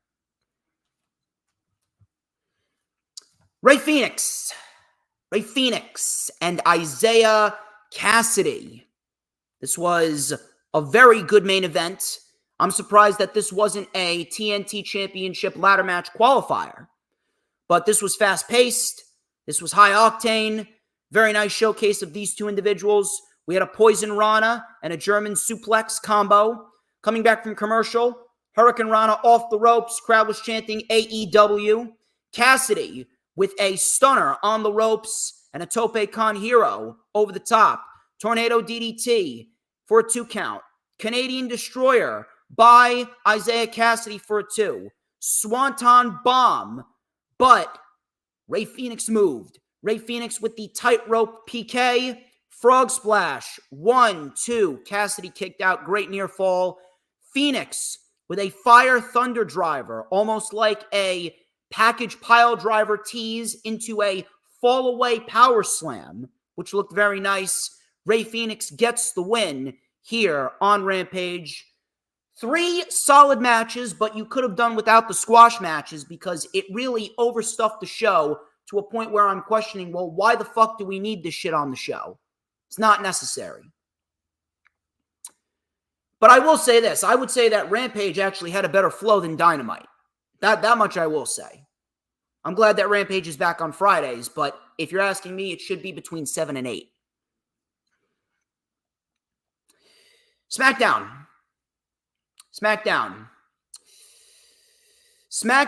We had Nick Aldis introducing Nia Jax. Nia Jax hyped herself up as the new Queen of the Ring. We did not need this match. We did not need the match at King and Queen of the Ring to end the way that it did. And I'm actually pissed off that Nia Jax is your Queen of the Ring. It should have been Lyra Valkyria. But regardless, Nia Jax demanded that Bayley come out to greet your queen. All of a sudden, she was attacked by Piper Niven and Chelsea Green. Chelsea then said, your new champion will be Piper Niven. Nia then said, I don't give a damn who it is because I'm going to annihilate her regardless. And it was confirmed later on in the show it will be Piper Niven versus Bayley at Clash at the Castle. Now, I appreciate the fact that they are giving new women the opportunity, but I can't help but feel that this was merely done just because it's going to be Piper's hometown of Scotland. And if we're going to be quite honest here, Piper Niven has been a fucking glorified enhancement talent for a while. If she was actually on TV winning matches, maybe I wouldn't be so critical of it. But you know, what the fuck do I know? WWE, they just give out championship matches like it's fucking nothing. Hey, I challenge you. Oh, I accept. There you go. We need people that win matches, winning number one contenders matches, winning matches on TV on a weekly basis. That's the shit that is going to make people believe in others. I swear to God, I really wish that WWE would institute a ranking system.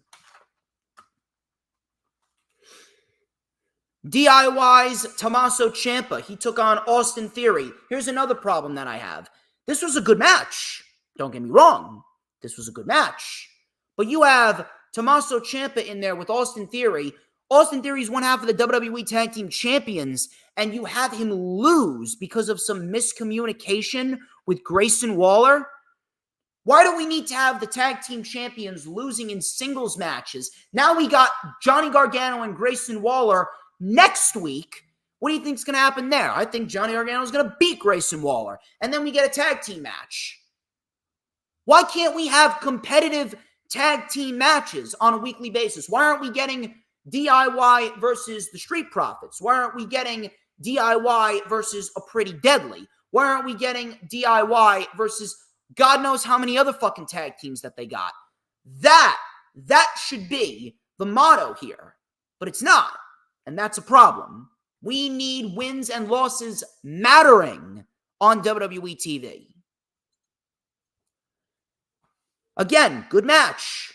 But why is Austin Theory losing in non-title matches when he's one half of the tag team champions? This is the same shit that they did with DIY and the Judgment Day when the Judgment Day were the undisputed tag team champions. Tommaso Ciampa wins. LA Knight. He was talking to Nick Aldis. He said he wants Logan Paul and he wants the United States Championship. Finally, it's about fucking time. 10 months too late. 10 months a little too late. It should have happened last year at SummerSlam, but you know what? Better late than never. At least now, LA Knight, he is going to be in a position where he is going to receive his own spotlight. And finally, LA Knight's going to get his just due. LA Knight is going to receive a championship that he's should have already been holding. We're going to be quite honest. But regardless, LA Knight as United States champion, that is going to do him good, and that's going to do the show good. Andrade and Apollo Crews. This match was pretty much made because people were bitching on social media that you got Andrade and Apollo Crews on fucking WWE speed. Similar to Ricochet, WWE placing two individuals like Andrade and Apollo who should be on TV at least bi-weekly, but they're not. Why aren't they? I don't fucking know. It's quite pathetic if you ask me. I'm telling you, it should not take some otherworldly event. It shouldn't take fucking rocket science, and it shouldn't take people complaining on social media to get Andrade and Apollo on TV. Those two should be people that you should be investing in already. What the fuck is Andrade? I swear to God, what are they doing with Andrade? You have him now in a program with Santos Escobar and Legado del Fantasma? As if people are going to take Santos Escobar seriously. Escobar was doing some really good shit. He was doing some really good shit on SmackDown, and now Escobar has seemingly lost all of his momentum. I swear to God, it's like WWE. They do not know how to properly invest in these new stars. They just don't. They don't. That's a fucking problem there. That's a big fucking problem. But these two, they put on a solid match. And what did I tell you? pro wrestling. Professional wrestling is key. You put on good wrestling, you get a good show. Push wrestling to the forefront. This was very solid stuff right here. We had a flying forearm by Andrade, double knees in the corner for a 2 count. We had some German suplex barrages by Apollo and an enziguri, military press, and a moonsault for a 2. Andrade with a back elbow, and then he hits the message. Andrade gets the win. 1, 2, 3. Just let these guys go out there and wrestle. That's all we're looking for. That's all we're looking for. Paul Heyman, he was talking to Solo about how he could better serve him. He talked about all these violent acts that the Bloodline has done, but they were always preceded by counseling from the wise man. All of these acts of violence are all random. There's no strategy going on. And when Roman comes back, we got to get Cody in check. Solo said, wise man, we got Cody Rhodes in check, and he doesn't even know it. Paul Heyman then asked, who's we? All of a sudden, Kevin Owens' music hits, and Kevin Owens came out to the ring. Heyman then was told by Solo to go and fix this. Owens was in the ring, and he said that he wanted to make sure that he had Randy Orton's back last week. He said Randy Orton didn't really lose at King and Queen of the Ring. Heyman came out doing his spiel. He says he wants to talk to Owens man-to-man, father-to-father. Owens then told Heyman to get in the ring and get to the point. The crowd was chanting, we want Roman. Heyman then said, Roman Reigns acknowledged you, Kevin Owens, as a worthy threat to his championship. But you see, Solo has no respect for you. He's recruiting criminals. You've been picking a fight with them. They have sadistic things in mind. They are nothing more than bloodthirsty, sadistic thugs, says Paul Heyman. They want to take you out. And if you keep calling them out, they're going to do something really bad. I'm asking you, please back off the bloodline.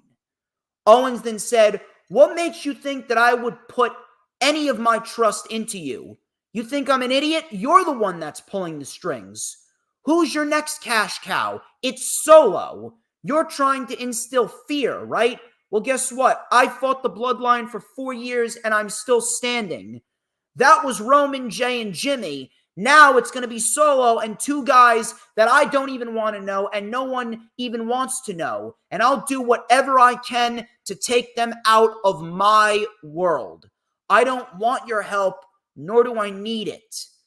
Heyman then said, maybe I'm not trying to help you. Maybe I'm trying to save you, said Heyman. He says, oh, you've redeemed yourself so many times, but Paul Heyman can't redeem himself? I am a Hall of Fame wise man. Why won't anyone listen to me? He then accidentally hit Kevin Owens with the microphone. Owens wasn't happy. Out came the bloodline, and then out came the Street Profits. We get a big brawl heading into the tag team match between the Gorillas of Destiny, Tama Tonga and Tongaloa, and the Street Profits. Now, the segment itself, listen, we've seen this shit time and time and time again. We've seen this shit God knows how many times over the course of the last 4 years with Kevin Owens and the Bloodline. It's fucking exhausting. It really is exhausting. But, this was an excellent segment. Paul Heyman and Kevin Owens, they made it work. It almost seemed like Paul Heyman was begging Kevin Owens for help. But after everything that's happened, Kevin Owens doesn't trust Paul Heyman. But sooner rather than later, he's going to learn the hard way. Kevin Owens is going to learn the hard way that Paul Heyman wasn't the one pulling the strings. It's all Solo. It's all The Rock. And pretty soon when Roman comes back and he sees the bloodline is just completely running roughshod over SmackDown, he's going to be the one to get shit back in check. It's good shit. Can't sit here and complain about that. Tama Tonga and Tongaloa, they took on the Street Profits. They were in control We had a tope atomico by Tama Tonga. And Dawkins, he caught a back elbow. We had a stinger splash and an enziguri by Dawkins for a 2. Big lariat by Tonga Loa on Dawkins. We had a diving lariat off the apron by Tama Tonga onto Dawkins. Coming back from commercial, Dawkins was isolated before Ford got the tag. Ford then chopped down Tonga Loa. We had a big lariat, and we had an enziguri. We had a brainbuster electric chair combo on Tonga Loa. Tama Tonga saved it. Tama Tonga tagged in. We had the big frog splash by Montez Ford, resulting in a jumping flatliner by Tama Tonga. And the Tongas, the Gorillas of Destiny, whatever the fuck you want to call them, they get the win here tonight on SmackDown in a very good match. And I'm telling you, we got ourselves a nice little taste of what we're getting with the Tongas in ring action. And if I'm a betting man, I think that we could see the Tongas as WWE Tag Team Champions sooner rather than later. Piper Niven and Chelsea Green, they took on Bayley and Naomi. This was a solid match right here. Piper Niven and Chelsea Green get the win. And I have to say, I am very happy that this did not result in Bayley taking the pinfall loss here. Very, very happy about that. And we get ourselves a match with Piper Niven and Bayley at Clash at the Castle. Pretty simple shit. Pretty simple shit.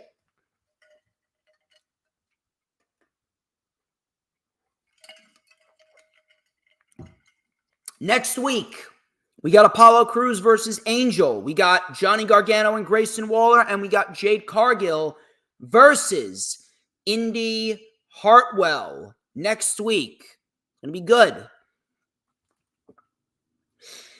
The main segment was AJ Styles and Cody Rhodes. AJ Styles and Cody Rhodes. Styles came out, and we were going to see AJ Styles pretty much make his retirement speech. Or should we say, the retirement speech. We had AJ coming out in this blue suit, this very nice blue suit. We had AJ Styles chants ringing out throughout the arena. Styles says he has dwelled on what Nick Aldis said. He's thought about it all week. He says, I can't do the time at this point in my life. I've been doing this for over 2+ decades, busting my body all over the world, proving that I am phenomenal. This past week, my son graduated high school, and I had a graduation party for him. We had it at my house, and there was so many friends and family over there. I was able to be there for it. And I was there, and clarity hit me. How many of these have I missed? Instead of being the phenomenal AJ Styles, maybe I stay at home and I be a phenomenal father.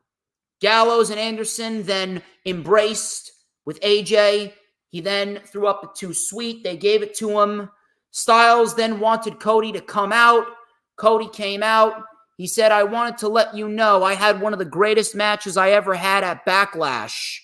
This is still the house that AJ Styles built, and I called you out here to hand you the keys.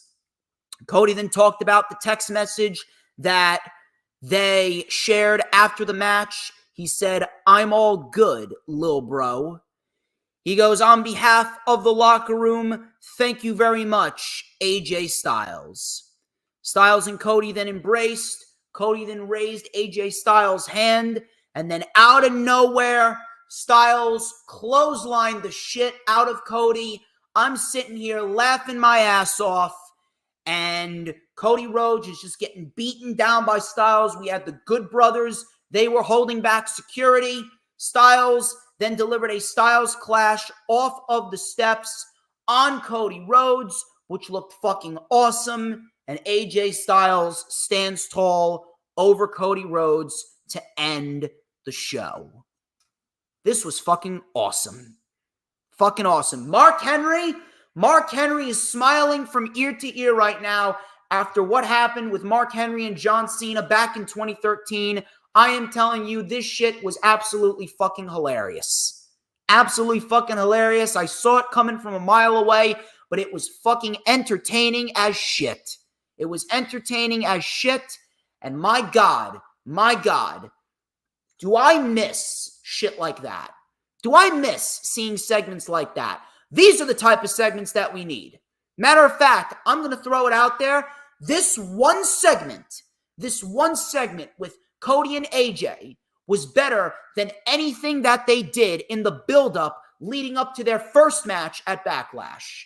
And now we got one more match here with Styles and Cody at Clash at the Castle. This is going to be fucking awesome. That's the type of shit that we need in Cody's title reign.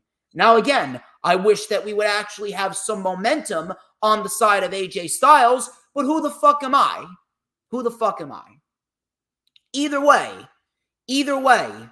Cody Rhodes and AJ Styles, Part 2, that's going to be your match at Clash at the Castle. The only thing that I have to question is what's going to happen after that with AJ Styles and Cody, because realistically, Cody Rhodes is going to have to win, and if Cody Rhodes wins, then who does he have as a challenger going into Money in the Bank? Matter of fact, who the fuck does AJ Styles fight afterwards? What is AJ Styles going to do after that great segment? Because when he loses, all of his credibility that he built up in this segment, all the heat that he built up in this one segment, it's all going to go up in smoke. So what's going to happen after Clash at the Castle? I don't like the fact that WWE does not have shit planned. I do not like the fact that WWE does not build up anyone to fight their top tier champions. It's a major fucking problem, and it needs to be resolved. Regardless, SmackDown was actually a very, very solid show. Very, very happy that we got some solid material on SmackDown. They certainly redeemed themselves from Monday Night Raw. Monday Night Raw fucking sucked. Beyond proportions sucked. SmackDown, they gave you some substance, and they gave you some shit to look forward to going into Clash at the Castle. We virtually have 3 major matches confirmed for Clash at the Castle. It's going to be Bayley, and it's going to be Piper Niven. We got Priest and Drew. Now we got Cody and Styles, and hopefully we get a tag team title match on there with DIY and Austin Theory and Grayson Waller, because that shit right there, that's the type of shit that we need on WWE TV. And Grayson Waller and Austin Theory, they need some more respect. The tag team titles, we should at least have one tag team title match on every single premium live event for WWE.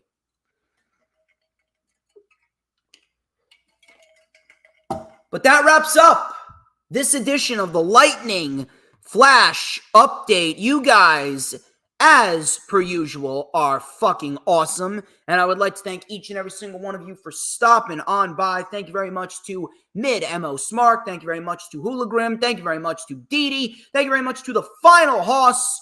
You guys are all elite level status DJ Storms Posse members. This has been the Lightning Flash Update for June 1st, 2024. Thank you all once again. Do not forget, coming up next Thursday, it is the final rundown ever, the rundown for NXT Battleground. And then after that, it is going to be all Savage Storm Wrestling Super Shows. And it is going to be one hell of a ride with me and Savage on Thursday. We're going to be watching TNA. We're going to be going through a shit ton of news, rumors, and reports on professional wrestling across all these major companies. And be sure, like, comment, and subscribe. Check out all the links in the description. Hit me up for DJ Storm's merch. It is incredibly vital that you do so, because you are going to want to support your boy right here. You're going to want to own the greatest pieces of merch that you could ever own, including the official DJ Storm Switchblade comb. It is the greatest piece of merch that you will ever possess. And I'm telling you, you are going to look as scrumptious and delicious as I do. Until next time, I am the one and only DJ Storms. This has been the LFU. But before we get out of here, a very important question that all must answer. And the question is, who runs the IWC? And I think you know just as well as I do who runs the IWC. Who but DJ motherfucking Storms. And don't you ever forget it. Retribution! Oh yeah, we want retribution! Oh yeah, we want retribution!